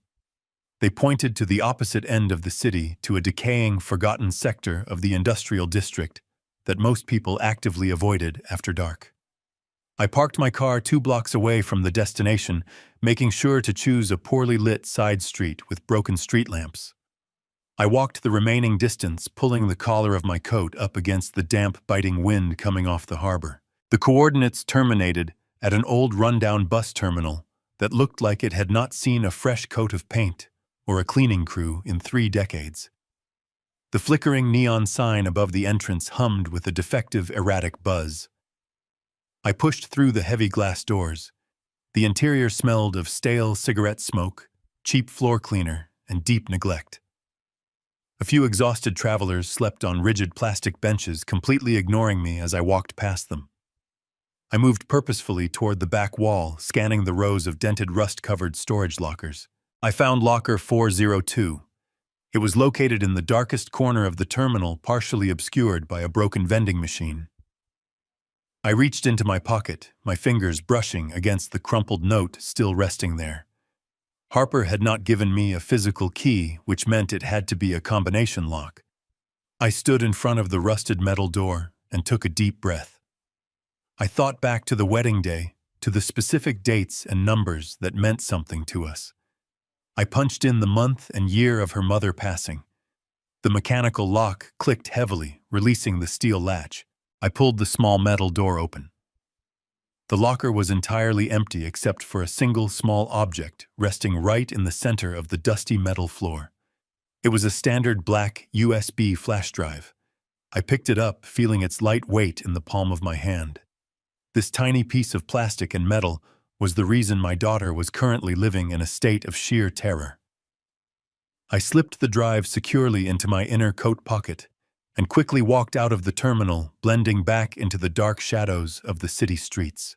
My immediate instinct was to drive straight home, plug the flash drive into my personal desktop computer, and see exactly what Harrison Thorne was hiding. But my structural engineering background had trained me to respect unseen hazards. Harrison was a ruthless billionaire tech mogul who specialized in highly sophisticated artificial intelligence and digital surveillance. If I plugged this drive into any machine connected to the internet, his proprietary algorithms would likely trace my IP address within seconds. He would know exactly what I possessed, and he would eliminate the threat before I could even read the first file. I needed an isolated, secure environment. I needed an expert who knew how to handle digital explosives. I drove north, leaving the city entirely. I drove for 3 solid hours into the deep, heavily forested mountains, navigating winding dirt logging roads that were not listed on any modern GPS map. My destination was a secluded off-the-grid wooden cabin completely surrounded by towering pine trees. There was no cell phone reception out here. There were no power lines. The entire property ran on hidden solar panels and a noisy diesel generator. This isolated fortress belonged to Thomas. Thomas was a heavily paranoid, highly skilled, retired cybercrimes agent who had spent 20 years hunting digital ghosts for the federal government. We were not just casual friends. 32 years ago, a poorly constructed commercial parking garage had collapsed during a massive earthquake. I had been brought in to evaluate the structural stability of the devastating wreckage. Thomas had been trapped under 3 tons of crushed concrete and twisted steel rebar. The rescue crews said the debris was too unstable, that shifting the load would crush him instantly. I had spent 14 agonizing hours mathematically calculating the precise tension angles, directing the heavy machinery millimeter by millimeter until we pulled him out alive. Thomas owed me his life, and he had promised me that if I ever needed a ghost, he would be there. I pulled up to the dark cabin and stepped out into the freezing mountain air. Before I even reached the front porch, the solid oak door opened. Thomas stood there wrapped in a heavy flannel shirt, holding a tactical flashlight. His face was lined with deep wrinkles, but his eyes were just as sharp and analytical as I remembered. Richard, Thomas said, his voice a low, gravelly whisper. "You are a very long way from civilization. What kind of trouble are you in?" "The worst kind," I replied, walking past him into the warm, cluttered cabin. "I have a digital payload, and I need to crack it open without alerting the architect who built the bomb." Thomas locked the heavy deadbolts behind us and motioned for me to follow him down a narrow flight of wooden stairs into a reinforced basement. The basement was a technological bunker completely lined with copper mesh to create a flawless Faraday cage. No wireless signals could enter or exit this room. It was a complete digital vacuum. He walked over to a heavy steel desk that held a thick, ruggedized laptop computer. "This machine has never touched a network in its entire existence," Thomas explained, sliding into the chair and booting up the terminal. "Hand it over." I pulled the black USB drive from my pocket and placed it on the steel desk. Thomas looked at it with deep suspicion, treating it like a venomous snake. He plugged it into an isolated port and began running a series of complex diagnostic protocols. Lines of green code cascaded rapidly down the dark screen. "Your target is not messing around, Richard." Thomas muttered, his fingers flying across the keyboard with incredible speed. "This drive is wrapped in military-grade encryption. If I enter the wrong sequence, the payload is programmed to instantly wipe itself clean. It is a highly aggressive digital self-destruct mechanism." "Can you bypass it?" I asked, stepping closer to look over his shoulder. "I did not spend 20 years hunting federal hackers to get beaten by a commercial tech boy," Thomas replied confidently. He launched a brute force decryption algorithm, letting his customized software hammer against the digital walls of the flash drive. We stood there in the quiet basement, watching the progress bar crawl forward painfully slowly. After 45 agonizing minutes, the screen flashed a brilliant green. The primary security shell cracked open. Thomas exhaled a sharp breath. "We are in. Let us see what your son-in-law is trying so hard to bury." He opened the root directory. The drive was packed with thousands of heavily fragmented files. Thomas isolated a single massive spreadsheet and opened it. The screen filled with endless columns of names, dates, and staggering financial figures. It was a highly detailed ledger. I leaned in, my eyes scanning the endless rows of data. These are offshore wire transfers, Thomas said, his voice dropping to a serious clinical whisper. Millions of dollars moving through untraceable shell companies in the Cayman Islands, Cyprus, and Switzerland. The sheer volume of liquid capital moving through these accounts is staggering. This is not standard corporate accounting, Richard. This is a massive, highly illegal financial washing machine. But why, I asked, my mind racing. Why would Harrison Thorne, a billionaire, need to illegally wash this much liquid cash? Thomas shook his head. There is a master folder here labeled with a random sequence of alphanumeric characters. If we open this folder, we will find the absolute core of his entire operation. We will know where this money comes from and who he pays. He double-clicked the master folder.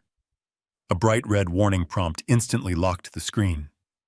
Thomas cursed softly, leaning back in his chair.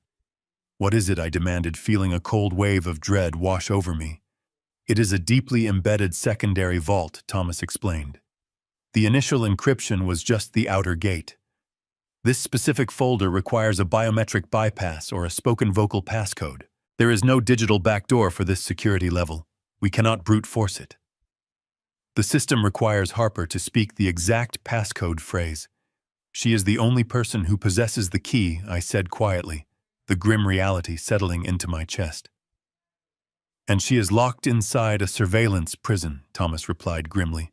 I cannot securely text her, and I cannot walk through the front door ever again. So I will have to find another way to communicate with my daughter, from within the very walls of his impenetrable fortress. I left Thomas behind, securing the wooden door of his copper-lined basement, and drove my car back down the winding mountain roads. My incredibly bright high-beam headlights violently cut through the incredibly thick, ancient pine trees, heavily bordering the narrow, twisting gravel path. But my mind was entirely focused on the imposing digital fortress Harrison Thorne had masterfully constructed. Thomas had made the reality of the situation absolutely clear. We could not hack into Harrison network from the outside. The encryption was military-grade, and any external digital assault would instantly trigger a massive security lockdown. Harrison had transformed that $12 million estate into a technological marvel. I knew the perimeter was guarded by high-definition motion trackers, thermal imaging cameras, and sophisticated wireless sniffers designed to detect any unauthorized frequency within a 2-mile radius. He had effectively created a flawless, impenetrable digital shield around my daughter. If I tried to smuggle a cellular device to her, the network would isolate and flag the signal before she could even dial my number. If I tried to send a drone over the property line, the automated defenses would track its flight path and dispatch security contractors in a matter of seconds.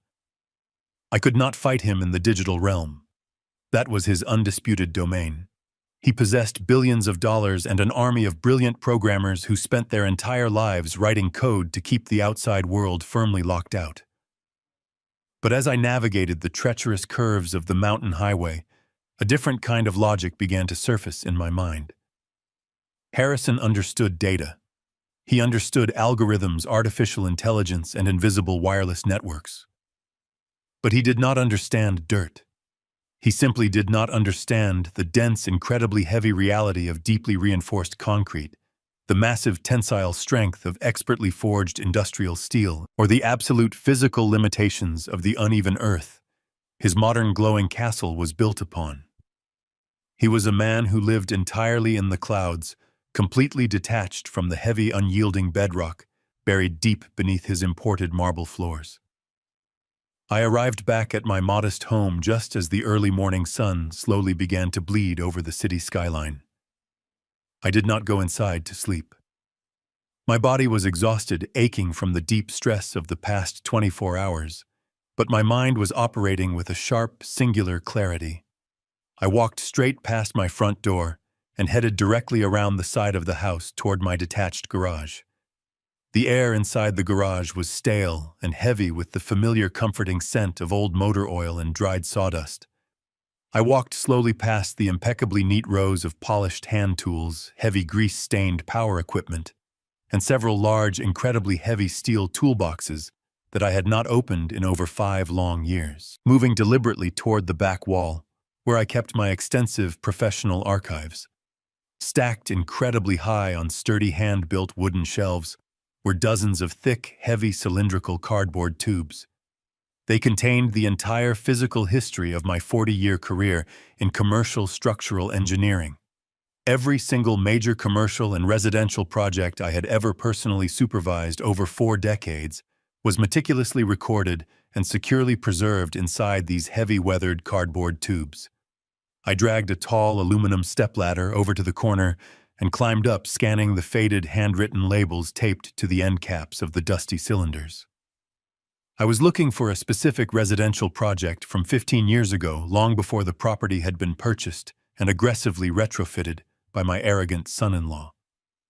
It took me nearly 20 minutes of shifting heavy tubes, sneezing through clouds of disturbed dust, before my fingers finally brushed against a thick, faded blue cylinder marked with the original lot number of the hillside estate. I pulled the heavy tube down from the highest shelf and carried it over to my large wooden workbench. I cleared away a scattered pile of old wrenches and metal clamps, wiping the dusty surface clean with the sleeve of my jacket. My calloused hands were remarkably steady as I firmly popped the incredibly tight white plastic cap off the top of the blue cylinder and slowly, carefully slid the rolled architectural documents out into the harsh morning light. They were authentic physical paper blueprints, the kind of heavy, detailed architectural schematics that modern developers rarely used anymore. I unrolled the thick, oversized pages, pinning the corners down with heavy steel bolts to keep them flat against the rough wooden table. I clicked on the bright, articulated work lamp hanging above the bench, illuminating the intricate blue and white lines of the foundational schematics. For the next 3 hours, I completely lost myself in the complex geometry of the estate. I traced my calloused fingers over the precise topographical maps, reviewing the specific load-bearing calculations I had personally drafted a decade and a half ago.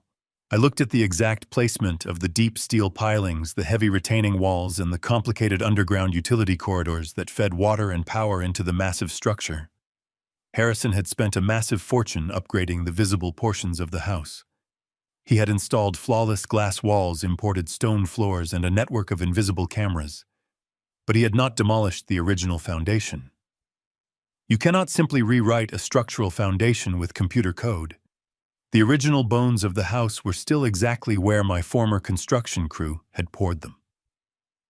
I carefully cross-referenced the incredibly detailed foundational blueprints with the vivid mental map I had meticulously constructed during my brief, absolutely terrifying visit to the estate. I knew Harrison had converted the primary basement level into his heavily guarded server room, sealing it behind biometric locks and motion sensors. I knew he had placed thermal cameras in the ventilation ducts to detect any human heat signatures moving through the house. His digital security web was incredibly thorough, but as my eyes traced the thick blue lines detailing the original subterranean utility grid, I suddenly stopped. My finger hovered over a specific isolated section of the lower foundational plan. It was an old secondary heating and ventilation shaft, located deep beneath the eastern wing of the house, directly under the master bedroom suite. According to the original construction notes, this specific utility shaft had been permanently decommissioned shortly after the foundational pour due to a last-minute change in the architectural zoning permits. The developer had rerouted the primary air conditioning system to a higher floor, leaving this underground corridor completely abandoned. But because it was structurally integrated directly into the primary retaining wall supporting the hillside, it could not be safely removed or demolished without compromising the entire estate. Instead, it had been heavily encased in a massive uninterrupted pour of load-bearing rebar-reinforced concrete. I stared at the precise material specifications written in the margins of the blueprint. The walls of this abandoned shaft were exactly 12 inches thick, composed entirely of ultra-high density concrete and a tight grid of heavy forged steel rebar. A slow, grim realization began to form in my chest. Harrison Thorne relied entirely on wireless digital signals, high-frequency thermal imaging, and advanced radio frequencies to maintain his flawless security grid. But standard wireless signals thermal radiation, and radio frequencies simply cannot penetrate 12 inches of high-density steel-reinforced concrete. The physical properties of the heavy building materials act as a massive natural Faraday cage, effectively blocking all external and internal transmissions. That thick concrete tomb was a massive naturally occurring black hole in his otherwise perfect digital empire. It was the one place on the entire sprawling property where a thermal camera could not sense body heat and where a wireless motion detector could not transmit an alarm signal back to the main server. It was the only structural blind spot in the entire $12 million digital fortress. I knew from my brief visit that Harrison had moved Harper into the primary master suite on the ground floor, ostensibly for her convenience, but effectively isolating her from the rest of the sprawling house. The decommissioned ventilation shaft ran directly beneath the imported hardwood floors of that exact bedroom. It terminated at a rusted iron grate hidden deep within the foundational crawl space right below where she slept. If I could somehow get inside that specific decommissioned shaft from the outside of the property line, I could physically bypass his entire multi-million-dollar security apparatus without ever crossing his heavily monitored threshold. I grabbed a small metal ruler from my workbench and carefully measured the scaled architectural drawing of the abandoned concrete shaft. I needed to know exactly how much physical clearance I would have once I managed to breach the exterior grate. I placed the ruler against the blueprint, my heart sinking heavily as I completed the quick mathematical conversion in my head. The interior dimensions of the concrete utility shaft were agonizingly small. It was barely 20 inches wide and 24 inches tall. It was not designed for human traversal. It was a dark, suffocating pipe meant only for industrial airflow. I stared down at my calloused, aging hands resting on the dusty workbench. I am 70 years old. My joints are stiff, my shoulders constantly ache from decades of hard physical labor, and my lungs are not what they used to be. The absolutely terrifying reality of what I actually had to do immediately settled heavily over me like a thick, suffocating lead blanket. To reach the ventilation grate located directly beneath the bedroom of my daughter, I would have to force my aging body into that incredibly narrow, pitch-black concrete pipe. I would have to drag myself forward inch by agonizing inch through absolute darkness, completely surrounded by thousands of pounds of crushing stone and steel. If my shoulders wedged tightly against the rough concrete, if the stale air trapped inside the pipe proved insufficient, or if I simply got irreversibly stuck in the deep subterranean darkness, absolutely no one would ever hear me scream. I would slowly suffocate alone, buried alive directly underneath the bedroom of my daughter, and Harrison Thorne would win completely.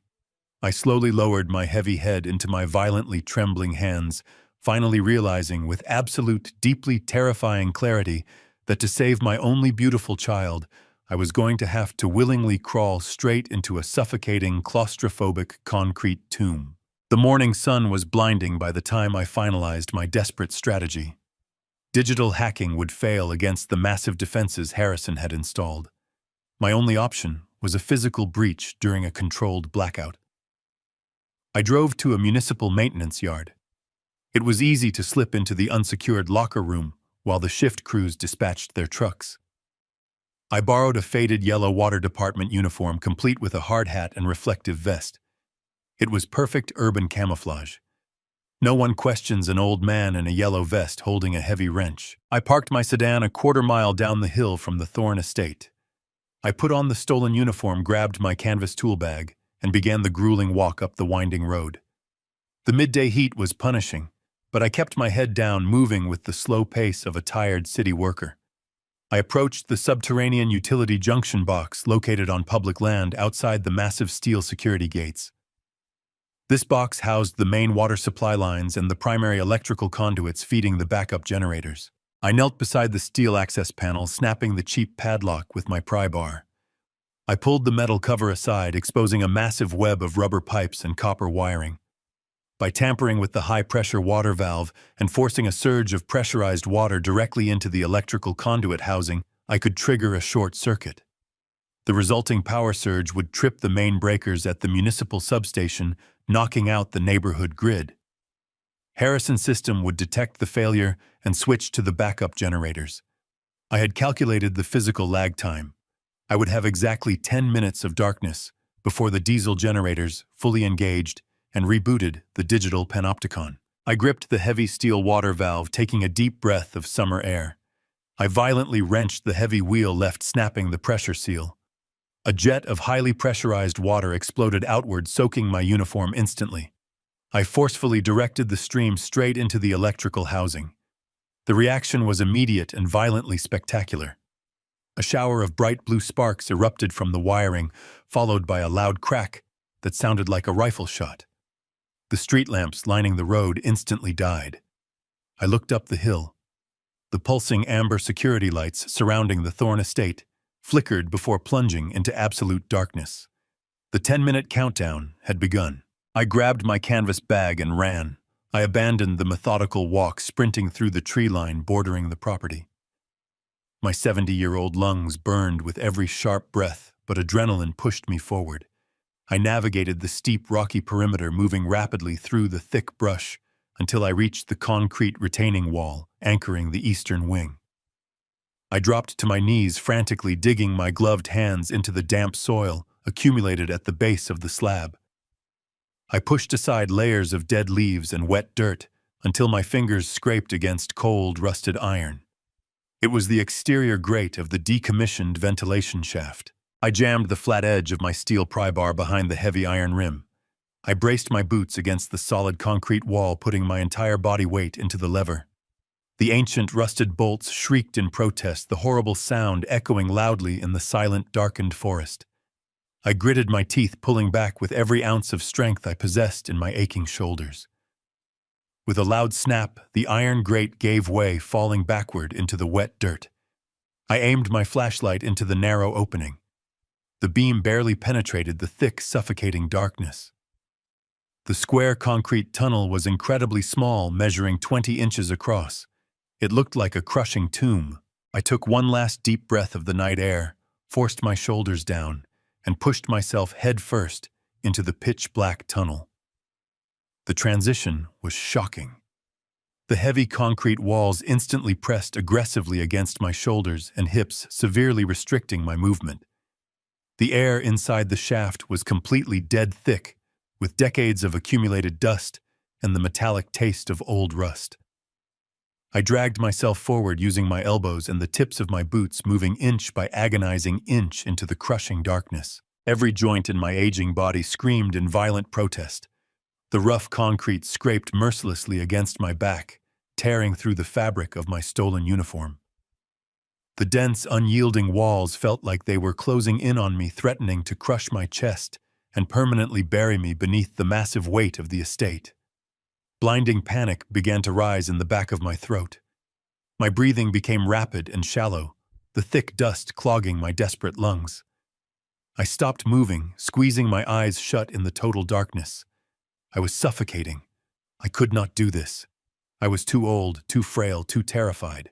But then, in the crushing silence of that dark concrete tomb, I remembered the beautiful face of my late wife, Evelyn. I remembered her holding Harper when she was just a fragile newborn baby. I remembered the fierce light in Evelyn's eyes, the undeniable promise we had both silently made to protect our little girl from every monster in the world. Evelyn would not quit. She would not let the darkness win. I opened my eyes in the pitch-black shaft. I swallowed the choking panic, forcing my breathing to slow down. I pushed my bloody elbows against the rough concrete and dragged my heavy body forward once again. I was coming for my daughter. I crawled for what felt like an eternity, losing all sense of time and physical direction in the suffocating blackness. Finally, my flashlight beam reflected off a solid barrier ahead of me. I had reached the end of the shaft. Directly above my head was a slatted metal vent leading straight up into the master bedroom. I rolled onto my back, wincing as my bruised spine scraped against the hard stone. I reached into my canvas tool bag, pulling out the device Thomas had built for me. It was not a modern digital wireless bug. if I planted anything broadcasting a radio frequency or wireless internet signal. Harrison's sophisticated network would instantly detect the rogue transmission the second the power came back online. Instead, Thomas had modified an old analog low-frequency radio transmitter salvaged from Cold War-era surveillance hardware. It ran on a dedicated internal battery and broadcasted on an obsolete analog frequency band that modern digital sniffers simply did not monitor or recognize. I pressed the heavy magnetic base of the analog transmitter firmly against the solid steel housing of the bedroom vent. I flipped the small toggle switch, confirming the faint green indicator light was actively glowing. The device was secured, completely hidden within the 12 inches of solid signal-blocking concrete. It was the only blind spot in Harrison Digital Empire, and I had claimed it. I checked the glowing dial of my wristwatch. 8 minutes and 30 seconds had passed. The 10-minute blackout window was closing. I grabbed my empty canvas tool bag and began the painful process of crawling backward down the narrow concrete shaft. Moving backward was exponentially harder. My boots slipped wildly against the smooth dust, and my torn shoulders burned with fiery agony. I pushed frantically, knowing the diesel generators could engage at any given second. Suddenly, a deep mechanical vibration rumbled through the thick concrete walls surrounding me. A loud electronic hum filled the air. The blackout was over. The estate power clicked back on. Directly behind me, deep inside the tunnel, a massive industrial ventilation fan violently shuddered to life. The heavy steel blades began spinning rapidly, pulling a hurricane-force suction of air through the narrow pipe. The deafening roar of the blades was terrifying. The powerful suction forcefully dragged my canvas bag backward toward the deadly shredding metal. I screamed, kicking my boots frantically against the walls, propelling my body backward with a burst of desperate adrenaline. My boots kicked empty air. I grabbed the exterior edge of the tunnel and threw my body backward out of the hole, landing heavily in the dirt, just as the roaring fan reached deadly velocity. I scrambled away from the dark opening covered in mud, blood, and concrete dust. I lay flat on my back, gasping for air, staring up at the pulsing amber security lights that had just re-illuminated the massive property. I had planted the bug. I had survived the tunnel. But as I rolled over to crawl back toward the dark forest, a blinding white flashlight beam cut through the trees, locking onto my face. "Hey!" a deep, aggressive voice shouted loudly through the dark woods. "Stay exactly where you are. Do not move a single muscle." I froze completely in the mud, staring blindly into the harsh, piercing light. I had successfully breached the digital fortress, but I failed to escape the physical perimeter. I was caught. The intense, blinding white light pinned me aggressively to the cold, damp earth. I squeezed my eyes shut tightly, raising a trembling, muddy hand to shield my face from the harsh glare. The towering security contractor stepped out from the thick shadows, his hand resting menacingly on the dark grip of his holstered weapon. "What in the hell are you doing out here, old man?" he demanded, his deep voice slicing sharply through the freezing cold night air. I forced my breathing to slow, leaning heavily on my age and the stolen yellow municipal utility uniform. I let out a loud, ragged groan of pain, slowly pushing myself up into a clumsy, seated position. The main pressure valve completely blew out. I grumbled, injecting my voice with the perfect mix of exhaustion and irritation. The entire neighborhood grid shorted out when the water hit the electrical conduits. I was checking the perimeter drains to make sure the runoff was not flooding the basement. The guard kept the blinding light fixed on my face for a long moment. He scanned the canvas tool bag slung across my chest, the reflective yellow stripes of my vest, and the dirt-caked boots I was wearing. The estate had just suffered a power failure, making my fabricated story incredibly plausible. "You are trespassing on private property." The guard barked, though the tension in his posture softened by a fraction. "The perimeter is completely secure.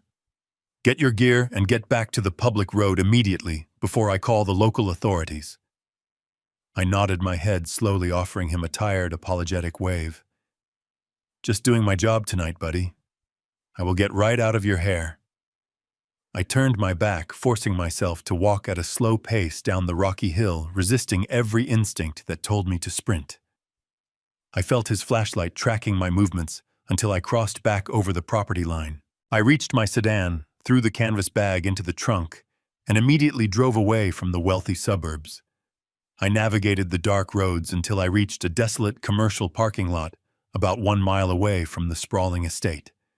Thomas was waiting for me there, sitting quietly in the driver's seat of an unmarked matte black surveillance van. I parked my car, climbed into the back of his heavily modified vehicle, and locked the doors behind me. The interior of the van was completely stripped of standard seating, replaced by a bank of glowing monitors, audio receivers, and complex decryption hardware. "Did you plant the hardware?" Thomas asked, his eyes never leaving the glowing green waves of an audio frequency analyzer. I nodded, wiping a smear of dried mud from my forehead. "It is secured directly beneath her bedroom floorboards. It is encased in 12 inches of solid concrete." "Turn it on." Thomas flipped a sequence of heavy metal toggle switches on the main control board. He slowly twisted a large analog tuning dial, filtering out the heavy digital noise of the surrounding city. For a few tense, agonizing moments, the speakers only broadcasted a harsh, abrasive wall of white static. Then quite suddenly, the static broke. It was not the crystal-clear, flawless audio of a modern digital stream. It was scratchy, heavily distorted, and washed in a faint, continuous analog hiss.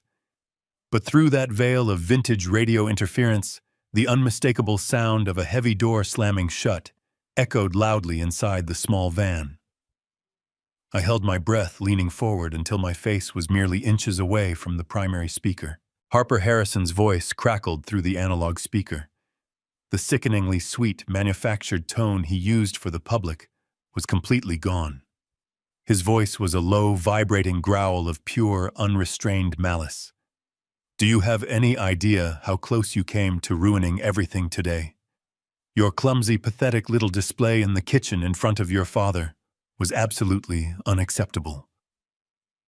I heard the sharp, terrifying sound of glass shattering against a hard surface, followed instantly by my daughter's terrified, breathless gasp.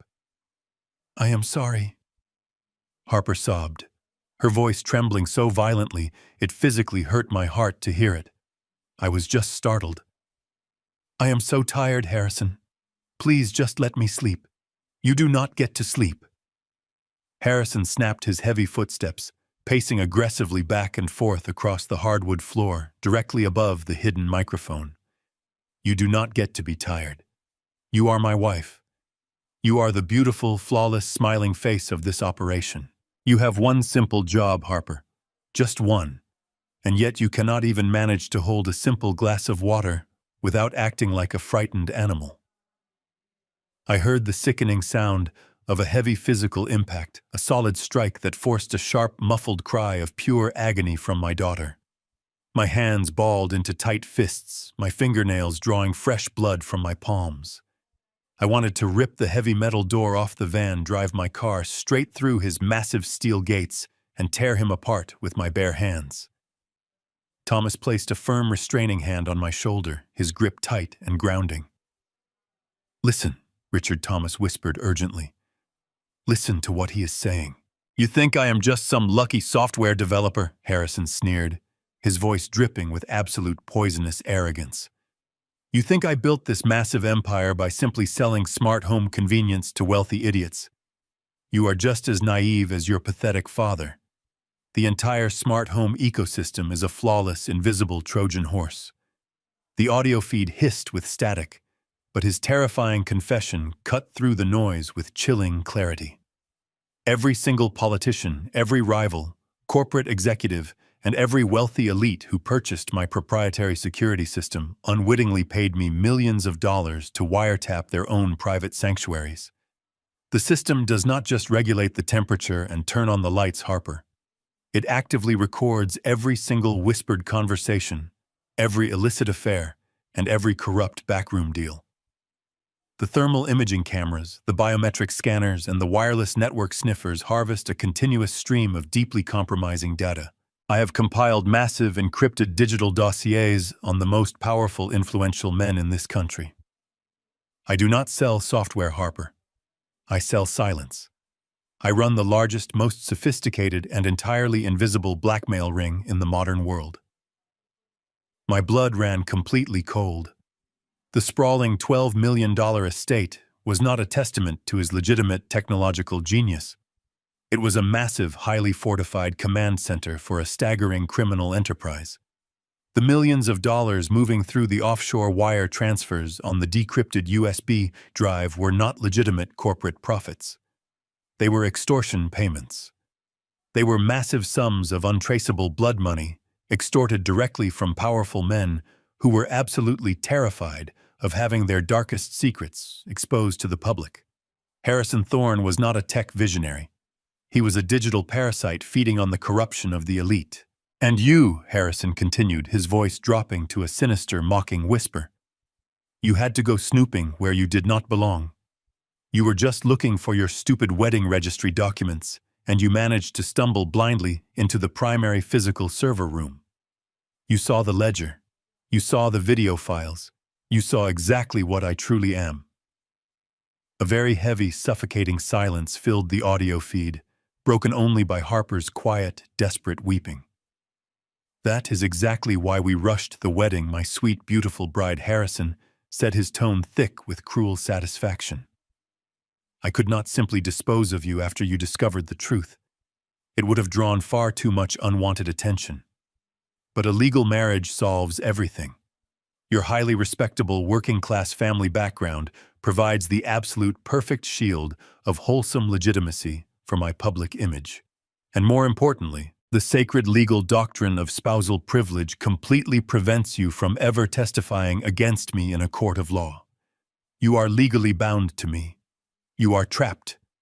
If you try to run, if you try to speak to your father, or if you even look at a police officer, I will release the footage of what I did to you, and I will destroy everyone you love." I stared blindly at the glowing audio receiver in the dark surveillance van. The agonizing truth dropped like a devastating bomb, shattering every single remaining illusion I held.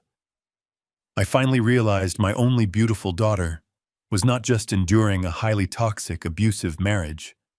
She was now a truly desperate hostage held captive by a ruthless criminal mastermind who was actively holding the entire city hostage. The deadly stakes had instantly skyrocketed beyond a simple rescue mission. This situation was no longer just a desperate personal war for my daughter's basic survival. It was now a massive, absolutely righteous crusade, and I was fully prepared to burn his entire digital empire down to the bare, smoldering ash, no matter the personal cost. Thomas and I sat completely paralyzed in the dark surveillance van as the analog audio feed hissed quietly through the heavy speakers. The menacing sound of heavy boots pacing across the master bedroom floor echoed from the hidden concrete shaft. Harrison stopped pacing, exhaling a sharp, heavy breath that vibrated through the low-frequency microphone. The perfectly polished, untouchable billionaire facade was cracking. I heard the dangerous, frantic edge of a cornered predator bleeding into his usually smooth voice. He was furious, completely enraged by a massive, catastrophic failure in his flawless criminal empire that he could no longer control. He told Harper that his invisible blackmail ring had hit a terrifying, highly dangerous snag. He had grown arrogant, incredibly greedy, and he had wiretapped the wrong foreign diplomat. Now a ruthless, heavily armed international syndicate was squeezing him aggressively for massive extortion payments. They did not want digital currency or untraceable corporate stock options. They demanded hard liquid cash immediately. Harrison was wealthy on paper, but his actual liquid assets were frozen in complex, deeply monitored offshore holding companies. The dangerous foreign syndicate was quickly losing all patience, threatening to violently dismantle his life and his pristine corporate empire. Harrison let out a dry, soulless laugh that made the blood freeze in my veins. He softly told my terrified daughter that she was going to solve his immediate liquidity crisis permanently. I heard the sharp wooden sound of a heavy dresser drawer sliding open. A thick stack of paper documents dropped very loudly onto a glass table. Harrison proudly revealed that he had recently finalized a massive, comprehensive life insurance policy on her. It was a flawless corporate contract worth exactly $20 million, payable completely and immediately in liquid cash upon her sudden, tragic, and untimely accidental demise. He laid out his gruesome, highly calculated murder plot with the terrifying cold precision of a corporate boardroom presentation. In exactly 48 hours this coming Friday evening, they were scheduled to take his private luxury motor yacht out of the harbor. They would sail deep into international waters under the romantic guise of a beautiful weekend getaway. He had already checked the maritime meteorological reports meticulously. A severe, fast-moving squall was officially predicted to hit the dark coast late Friday night. He was going to use the violent weather perfectly to mask his horrific, unforgivable, and brutal crime. He described in vivid, agonizing detail exactly how my beautiful daughter was going to tragically slip on the wet wooden deck. She would fall overboard into the freezing, turbulent ocean, while he was allegedly asleep safely below deck. The authorities would launch a massive ocean search, the media would aggressively mourn the tragic loss of the young bride, and the insurance company would swiftly authorize the massive $20 million settlement. The foreign syndicate would receive their untraceable liquid cash, and Harrison Thorne would emerge spotless as a grieving, deeply sympathetic widower, completely innocent of any horrific wrongdoing or crime. Harper begged him frantically, her voice cracking into high, desperate, broken sobs. She promised she would never tell anyone about the hidden server room or the massive blackmail ring. She swore she would sign quiet divorce papers immediately and walk away with absolutely nothing. She pleaded for her young life, offering total silence in exchange for survival. But Harrison simply shushed her, his tone dropping back into that sickeningly gentle, patronizing rhythm. He calmly explained that it was far too late for compromises. The insurance policy was already active, and the ruthless foreign syndicate was breathing down his neck. He needed the massive influx of liquid cash instantly, and she was now the only viable physical asset he had left to liquidate securely. Then he delivered a final, devastating psychological blow. Harper cried out wildly that I would never stop investigating her sudden death, that I would aggressively demand a full police inquiry into the tragic boating accident. Harrison chuckled darkly, completely unbothered by her desperate, empty threat. He told her he had already anticipated my predictable, emotional, fatherly interference.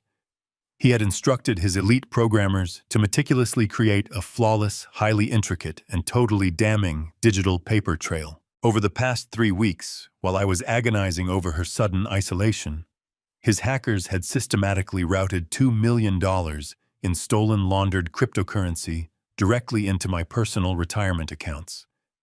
He had expertly fabricated a massive web of encrypted emails, illegal offshore banking requests, and digital communication logs that perfectly traced back to my home network. If I dared to speak up after her tragic accident, if I went to the federal authorities demanding an investigation into his affairs, Harrison would simply hand the fabricated evidence over to the Federal Bureau of Investigation without a single second of hesitation. He would paint me brilliantly as the shadowy, corrupt mastermind behind the entire multi-million-dollar blackmail ring. He would tell the authorities that he was just an innocent, grieving husband who had tragically discovered his aging father-in-law was running a massive criminal enterprise through his proprietary smart home network. I would be instantly arrested, federally indicted, and completely buried under a mountain of irrefutable, expertly forged digital evidence. I would be locked away in a federal penitentiary long before I could even attend the funeral service for my only beautiful daughter. He had meticulously planned absolutely everything. The heavy audio transmission clicked off abruptly as a heavy wooden door slammed loudly in the master bedroom above the hidden analog microphone. The sudden, overwhelming silence inside the dark, copper-lined surveillance van was absolutely deafening. Thomas stared blankly at the glowing green audio equalizer on his main screen, his hands hovering completely frozen over the custom mechanical keyboard. He slowly turned his head to look at me, the color completely drained from his deeply weathered face. We had just listened to a ruthless billionaire casually schedule the brutal execution of my child and my own total criminal framing. I sat rigidly in the dark passenger seat, my breathing shallow and erratic. The cold, unyielding reality of the horrific situation crushed down aggressively on my chest like a massive, suffocating physical weight. My hands were shaking so violently I had to press them completely flat against the cold metal table to keep them steady. Harrison Thorne had successfully built an inescapable, truly flawless trap. He controlled the physical environment, he masterfully manipulated the entire digital narrative, and he now held complete, terrifying control over my absolute survival. I was just a ghost, caught entirely in his dark, evil web. My only daughter was officially scheduled to be brutally murdered in exactly 48 hours in the middle of a freezing, turbulent ocean. And I was already expertly framed for a massive network of federal crimes. If I went to the police right now, they would immediately see the stolen funds resting securely in my retirement accounts. They would arrest me instantly, confiscating my devices, and Harrison would simply carry out his gruesome maritime execution exactly as planned, while I sat helplessly trapped inside a federal holding cell. Going to the authorities was a guaranteed death sentence for my daughter. I was completely boxed in, staring directly down the dark barrel of an impossible, rapidly ticking clock. Every single logical exit strategy was aggressively blocked by a wall of digital evidence or an army of heavily armed private security contractors. I closed my eyes, trying desperately to force my racing heart to slow its frantic rhythm. The image of Harper's terrified face flashed vividly in my mind. She was completely isolated inside that cold glass fortress, knowing she had only 2 short days left to live, waiting for a father who was currently powerless to break down the heavy doors. Thomas cleared his dry throat, the rough sound breaking the heavy tension filling the van. "Richard," he whispered, his voice incredibly tight with raw fear. "We cannot fight this digitally. His network will flag any defensive maneuvers we attempt, and the federal framing is already firmly in place. If we move against him through traditional legal channels, you will be in handcuffs by midnight, and Harper will be thrown overboard on Friday. We need a completely invisible analog strategy. We need to physically extract her from that estate before they reach the marina, and we must simply vanish completely forever." I opened my eyes, the crushing despair slowly hardening into a cold, terrifying resolve. I was not going to let that monster drown my child, and I was not going to rot in a federal prison for his crimes. Harrison wanted to play a ruthless game of life and death, but he made a critical miscalculation. I had absolutely nothing left to lose. I looked at Thomas, my jaw clenched so tightly my teeth ached. "We are not just going to extract her, Thomas. We are going to completely dismantle him physically before that yacht ever leaves the harbor dock." Thomas stared at me as if I had suddenly lost my mind. He frantically pointed at the glowing audio equipment, his voice rising in panic, urging me to gather the decrypted offshore ledger and drive straight to the nearest Federal Bureau of Investigation field office. He argued that we had irrefutable proof of a massive criminal conspiracy, extortion, and premeditated murder. But I aggressively shook my head, shutting down his logical, bureaucratic approach instantly. The local authorities were entirely compromised by the vast reach of Harrison and his blackmail operation. Even if the federal agents took my fabricated framing into consideration, the slow, agonizing gears of federal bureaucracy simply would not turn fast enough. Warrants took days to secure. Digital evidence took weeks to properly authenticate in a court of law. The yacht was scheduled to sail into deep international waters in exactly 48 hours. If we spooked him now, if a single federal agent knocked on that heavy steel gate, Harrison would immediately execute his contingency plan. He would murder my daughter, instantly wipe the servers completely clean, and disappear into the wind with his billions of untraceable offshore cash. We could not afford a single procedural delay. I paced the narrow floor of the copper-lined surveillance van, my mind reverting back to the foundational principles of structural engineering. When you need to safely and completely demolish a massive towering concrete skyscraper, you do not foolishly push your heavy machinery against the thickest, most heavily reinforced exterior wall. You completely ignore the imposing, heavily armored facade. Instead, you meticulously analyze the hidden skeleton of the building to find the primary structural load point. You locate the single highly stressed pillar that carries the absolute maximum weight of the entire structure. If you strategically shatter that specific pillar, the immense crushing weight of the building itself will do the rest of the destructive work for you. Harrison Thorne had built a flawless digital fortress, but his massive inflated ego was his ultimate load-bearing pillar.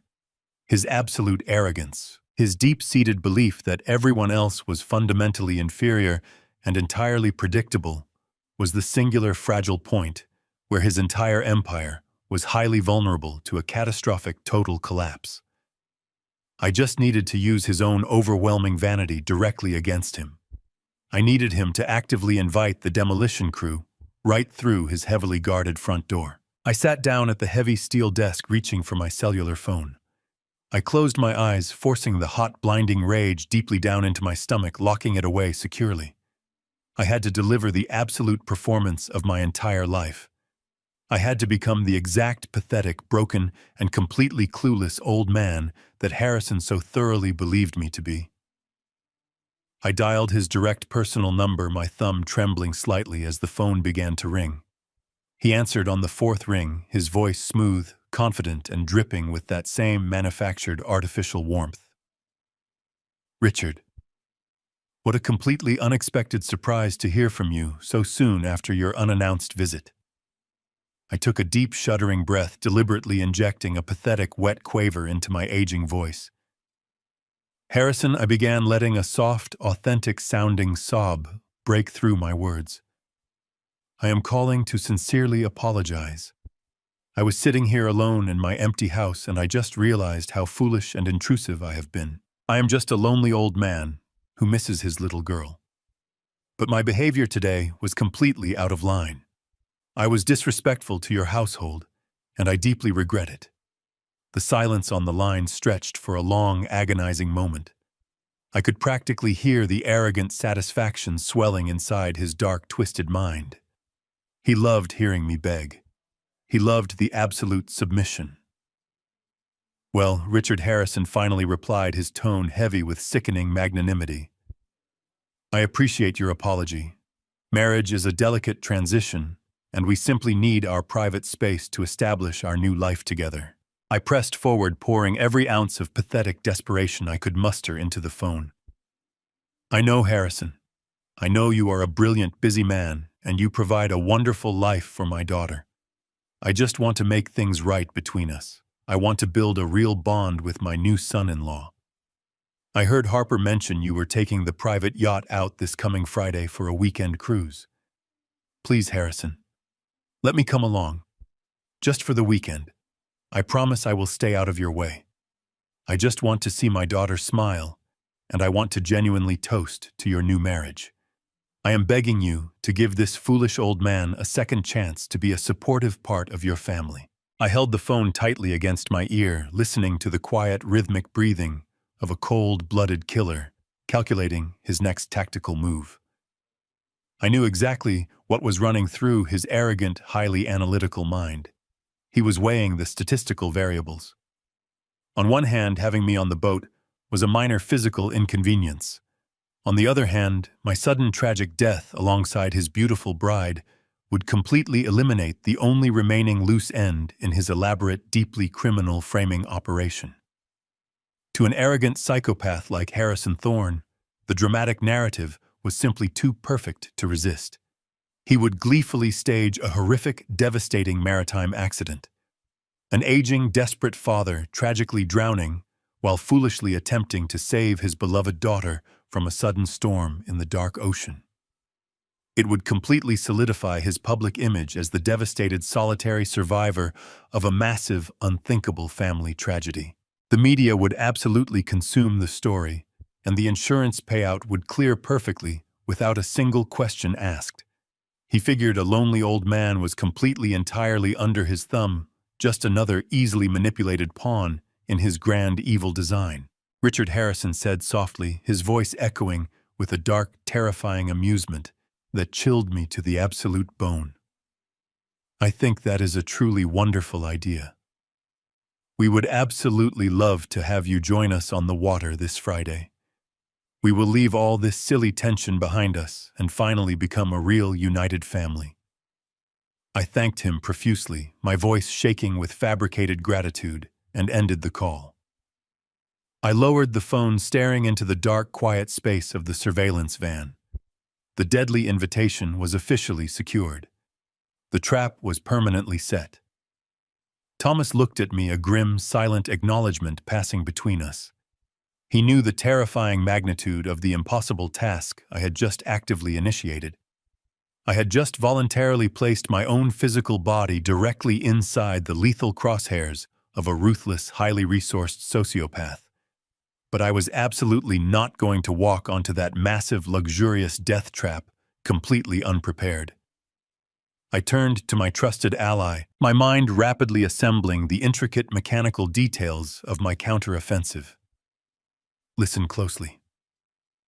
Thomas, I need you to completely dismantle the tracking algorithms on my personal vehicle. I instructed, my voice incredibly cold and steady. We officially have less than 48 hours to prepare the hardware for this complex maritime extraction. The next 48 hours blurred into a frantic marathon of clandestine preparations. Thomas utilized his underground network of former federal contacts to procure exactly what I needed, without triggering a single alarm on Harrison's surveillance grid. I did not pack a suitcase with resort wear. Instead, I assembled a highly specialized tactical loadout, disguised perfectly within the fragile trappings of a declining senior citizen. By Friday afternoon, the heavy air was thick with the metallic taste of an approaching storm. Dark clouds were actively gathering on the western horizon, setting the stage for the tragic disaster Harrison had orchestrated. I arrived at the exclusive private marina just as the first cold drops of rain began to fall. Harrison's magnificent luxury motor yacht was moored at the end of the primary pier, a towering monument to wealth. I stepped slowly out of my vehicle, leaning dramatically onto a sturdy aluminum walking cane. Strapped securely across my right shoulder was a bulky medical oxygen tank connected to a clear plastic nasal cannula.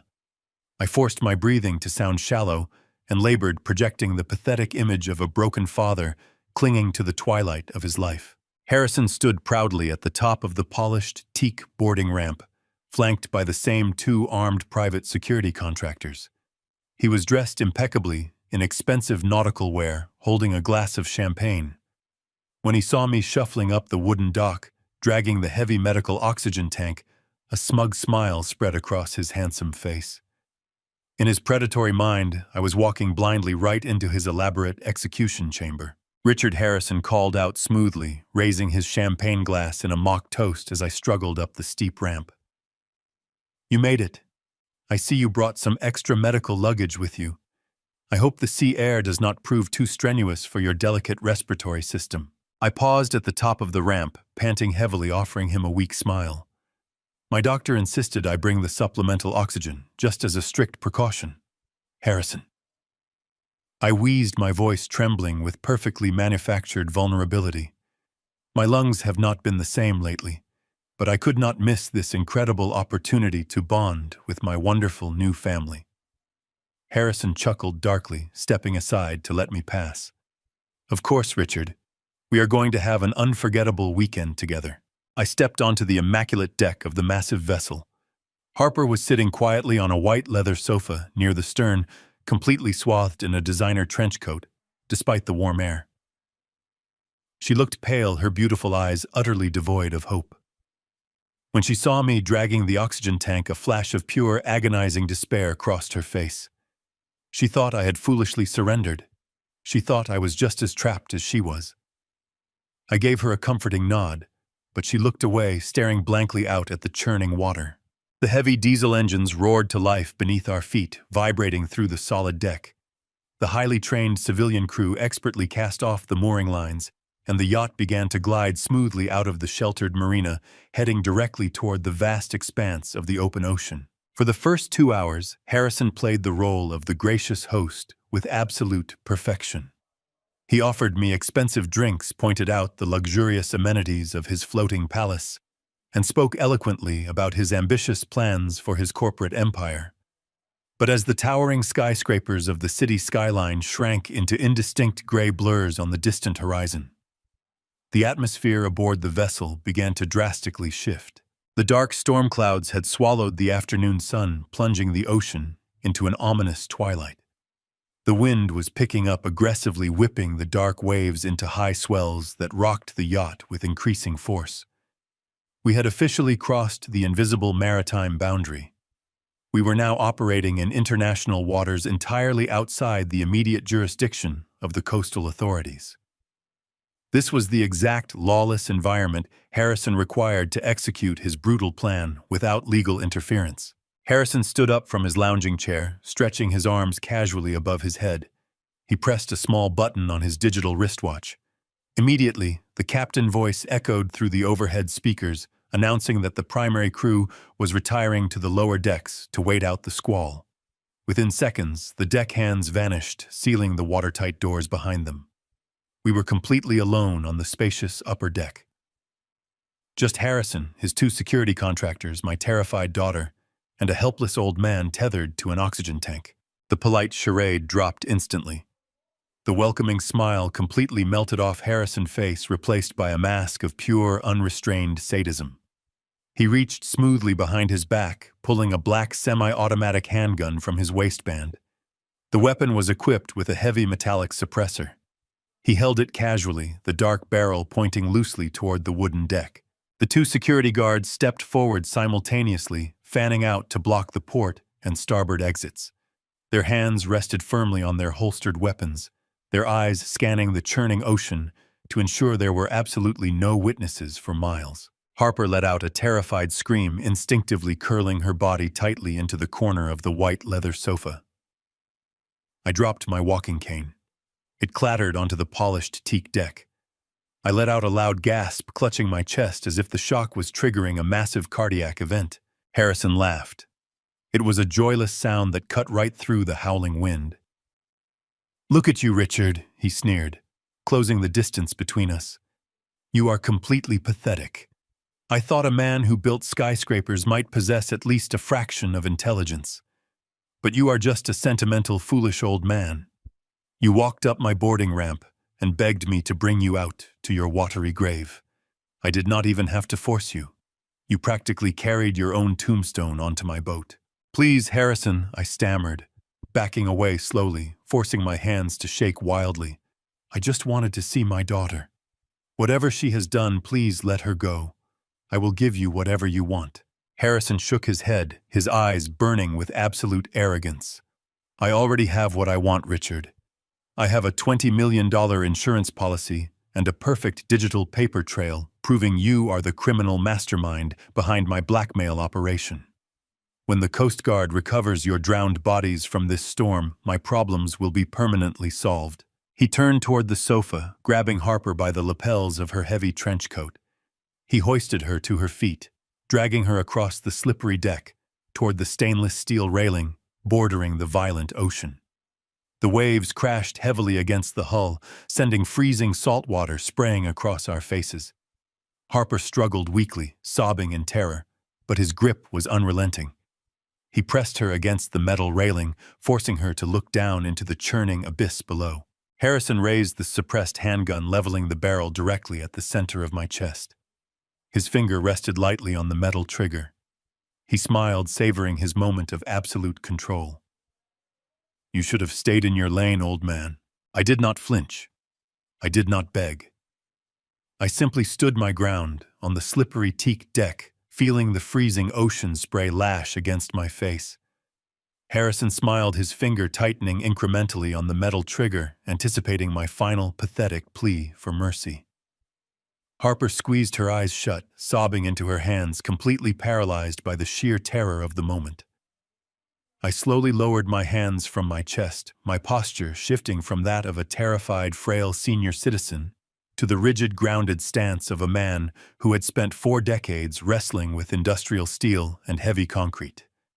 I casually raised my left wrist, pulling back the damp sleeve of my stolen uniform jacket. I looked down at the glowing dial of my wristwatch, watching the second hand tick forward with absolute precision. "You honestly believe I am just a foolish old man, Harrison," I said, my voice completely stripped of the pathetic, trembling weakness I had meticulously manufactured all day. I let out a sharp, genuine laugh that easily cut through the howling wind. "You actually think I brought medical oxygen on board your vessel?" The arrogant smirk on his handsome face faltered for a fraction of a second. The two armed security contractors shifted uneasily, exchanging a quick, confused glance through the violent rain. Harrison narrowed his dark eyes, gripping the handgun tighter. "What are you talking about?" he demanded, the smooth confidence in his voice cracking just slightly. I took a slow, deliberate step forward, ignoring the weapon pointed squarely at my heart. "You see, Harrison, you spent your entire life mastering invisible data. You built an empire by manipulating wireless signals and digital algorithms. But you fundamentally failed to respect the absolute, undeniable reality of physical mechanics. When I first boarded your magnificent floating palace this afternoon, I put on quite a show. I dramatically stumbled near the primary lower deck access hatch. I wheezed, I coughed, and I leaned heavily against the brass railing right above your primary ventilation shafts. But I was not struggling to breathe.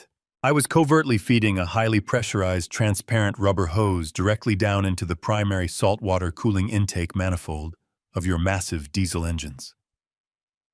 And this heavy steel cylinder strapped to my aching back does not contain compressed medical oxygen.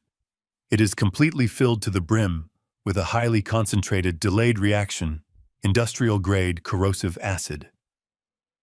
I specifically formulated the chemical compound myself in my garage.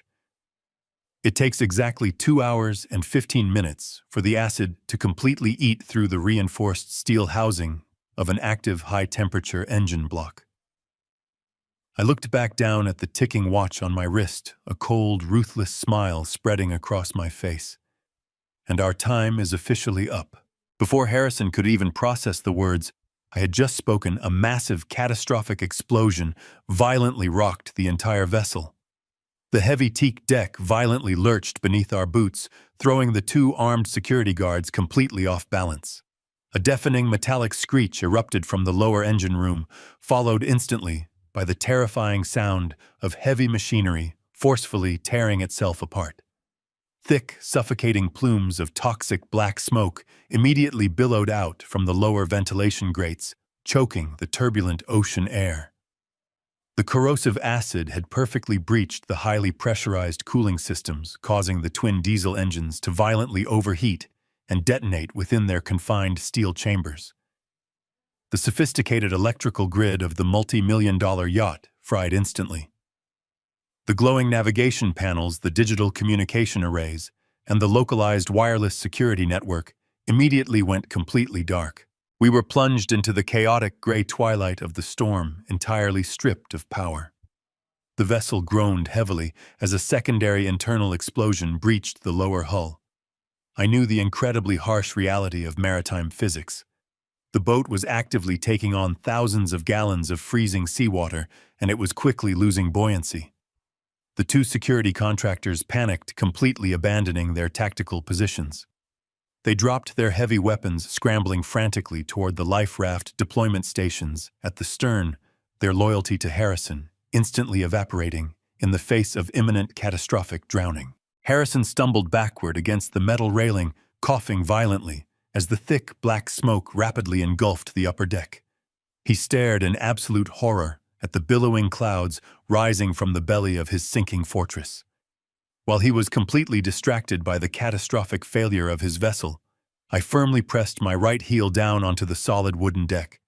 I shifted my entire body weight onto my back foot, hearing the distinct, satisfying crunch of the hidden mechanical switch embedded deeply within the thick rubber sole of my work boot. That simple physical action instantly activated a high-frequency analog SOS transmitter that Thomas had meticulously wired into the lining of my jacket. The device immediately fired an unstoppable, continuous analog pulse directly up to a secure military satellite relay orbiting high above the storm clouds. The powerful transmission bypassed the fried digital systems of the yacht entirely.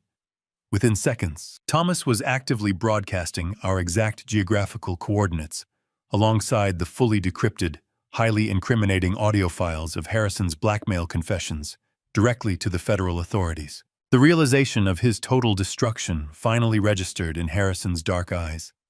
His massive criminal empire, his pristine public image, and his luxurious escape vehicle were all completely burning down around him in the middle of a violent ocean storm. He let out a primal, enraged scream, raising the suppressed handgun once again. He lunged forward through the smoke, aiming the weapon directly at my chest, determined to execute his revenge before the vessel sank. I did not retreat. I swiftly unbuckled the heavy canvas strap, securing the thick steel cylinder to my shoulder. As Harrison charged his finger, pulling the trigger, I swung the dense 50-pound metal tank with brutal, unrestrained force. I used it as a massive battering ram, smashing the solid steel base directly into his left knee. The horrifying crack of shattering bone echoed over the howling wind. Harrison collapsed onto the slippery deck, screaming in absolute agony, the handgun spinning away into the dark, churning water. I dropped the heavy metal cylinder, grabbed Harper tightly by the arm, and aggressively pulled her behind the solid protection of a reinforced steel bulkhead as the yacht violently tilted toward the dark, freezing waves. She was completely paralyzed by the chaotic, terrifying violence unfolding so rapidly around us. The freezing rain lashed down upon the sinking vessel, washing the thick black smoke across the heavily slanted deck. Harrison writhed pitifully on the ground, clutching his shattered leg as the cold seawater began washing over the lower rails. I held my beautiful daughter incredibly close to my pounding chest, shielding her entirely from the howling, relentless storm. I knew the federal agents were already dispatching rescue helicopters toward our exact coordinates. His invisible multi-million-dollar empire was completely dead, and my long, agonizing war to finally bring my child back home was officially over. We just had to wait for the arrival of the inevitable, heavily armed federal cavalry to pull us from the dark, freezing water. We crouched behind the cold steel bulkhead as the freezing ocean water rapidly surrounded our boots. The crippled vessel groaned under the immense pressure of the violent storm. Harper buried her face against my shoulder, trembling uncontrollably, while thick black smoke continued pouring from the ruined lower decks. Harrison was still screaming in the distance, his pathetic cries of pain completely swallowed by the deafening roar of the wind. Then I heard it. A deep, rhythmic thumping sound cut through the heavy tempest. It was not the mechanical failure of the dying yacht. It was heavy military-grade rotor blades. Through the dark, swirling smoke and driving rain, massive floodlights pierced the darkness, illuminating the slanted teak deck with blinding white beams. 2 United States Coast Guard helicopters hovered steadily directly above our sinking vessel. The turbulent downdraft from the massive rotors whipped the ocean spray into a violent frenzy. Before Harrison or his terrified security contractors could even comprehend what was happening, thick black ropes dropped rapidly from the hovering aircraft. Heavily armed federal tactical agents fast-roped onto the slick wooden deck with absolute terrifying precision. They moved with flawless tactical efficiency, their heavy assault rifles raised high. They swarmed the upper deck in a matter of seconds. The 2 private security contractors instantly dropped to their knees, throwing their empty hands high into the air, completely surrendering without firing a single defensive shot. 2 federal agents moved swiftly toward Harrison, pinning him firmly against the wet wooden floorboards. He thrashed wildly, screaming arrogant threats and demanding his expensive corporate lawyers, but his desperate protests were entirely useless. The cold steel handcuffs snapped forcefully around his wrists, locking him permanently into his new reality. I held Harper tightly as a tactical medical responder rushed over to assess us. I looked past the medic, locking my eyes directly onto Harrison as the federal agents dragged him roughly toward the rescue basket. His pristine, customized nautical clothing was completely ruined, stained heavily with dark engine grease and his own blood. His handsome face was contorted into a mask of pure, unrestrained rage and utter disbelief.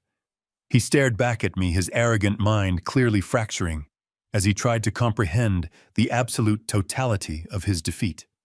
He simply could not fathom how his flawless, multi-million-dollar digital empire had just been completely dismantled by an old and tired engineer. He possessed an army of brilliant programmers, cutting-edge biometric security protocols, and billions of dollars in untraceable offshore accounts. He thought that advanced technology made him completely untouchable. But his invisible fortress was absolutely obliterated by a 70-year-old structural engineer wielding a homemade canister of corrosive industrial acid and a primitive high-frequency analog radio wave. Physical reality had violently, forcefully reasserted itself over his artificial digital domain. We were safely hoisted up into the warm, secure cabin of the rescue helicopter, leaving Harrison Thorne and his sinking, smoking death trap behind in the cold, dark ocean. 6 months later, the chilling reality of his massive criminal enterprise became the absolute focal point of global news media. The relentless evening broadcasts played a continuous, staggering montage of his spectacular downfall. Harrison Thorne, the celebrated billionaire tech visionary, was completely stripped of his pristine public armor. He sat inside a sterile federal courtroom, wearing a shapeless orange prison uniform, looking incredibly small and entirely ordinary. He was formally facing multiple consecutive life sentences in a maximum security federal penitentiary without the absolute possibility of parole. The mountain of irrefutable digital evidence against him was completely, entirely, truly staggering. The federal authorities had successfully recovered the encrypted digital ledgers, exposing a massive, deeply sinister cyber extortion syndicate that spanned the entire globe. He was formally indicted for countless federal charges of systemic wire fraud, international blackmail, and the premeditated attempted murder of my daughter. Thomas had proven to be the ultimate invisible guardian angel. The brilliant analog data transmission he successfully relayed to the military satellite had completely cleared my name before the authorities even processed the massive digital frame-up Harrison had meticulously designed. The expert decryption of the hidden offshore financial ledgers destroyed Harrison completely and entirely. This crucial evidence allowed the federal government to immediately freeze and seize every single corrupted asset Harrison possessed. His $12 million fortress was seized, his offshore accounts were permanently frozen, and the corrupt politicians he had actively blackmailed were completely exposed to the harsh light of public justice. The monster was finally locked away inside a concrete cell that no amount of digital hacking could ever open. The gentle, warm breeze of the early autumn afternoon rustled quietly through the ancient pine trees surrounding my modest, quiet property. I sat peacefully on the solid, sturdy wooden bench resting outside. Holding a steaming mug of fresh coffee, I looked at Harper sitting closely beside me. A soft, incredibly thick knitted blanket wrapped warmly around her shoulders. She was completely safe. The horrible dark purple bruises that had once marred her beautiful face were entirely gone, replaced by the slow, returning glow of genuine health and profound peace. She was actively attending specialized trauma therapy every single week, courageously doing the incredibly difficult emotional work required to slowly heal her deeply wounded spirit. It was a long, challenging journey, but the terrified, broken hostage I had rescued was completely gone forever. In her place was a profoundly strong, incredibly resilient young woman who was finally reclaiming her stolen life. She rested her head gently against my shoulder, letting out a long, contented sigh as we watched a small family of deer graze peacefully at the distant edge of the forest. The overwhelming darkness that had completely suffocated our family was permanently banished. I looked out over the quiet, peaceful landscape, feeling a profound sense of absolute closure settling deeply within my aging bones. I did not possess billions of dollars, an elite private army of armed contractors, or sophisticated digital spyware. I was just an aging man with stiff joints and calloused hands. But I possessed something incredibly powerful that Harrison Thorne could never possibly comprehend. I possessed the unyielding, absolute structural integrity of a father defending his child. The heavy love of a parent is an unbreakable foundation that can easily withstand the most violent storms. We had survived the nightmare. The physical world, the heavy, undeniable weight of concrete steel, and genuine human connection had absolutely crushed his artificial digital illusions. I took a deep, calming breath of the crisp autumn air and feeling truly alive for the first time. Never ignore the quiet, subtle signs of a collapsing foundation. When the people you love suddenly change, pay close attention to the structural shifts hiding just beneath the surface. Look for the invisible fractures and the heavy burdens they are carrying entirely alone. Protect your family with the unyielding strength of solid steel and deeply reinforced concrete. Do not let artificial barriers block you from discovering the genuine truth. And most importantly, as you navigate this beautiful, complicated world, please remember my final warning. Never ever underestimate a determined old man who has absolutely nothing left to lose in life.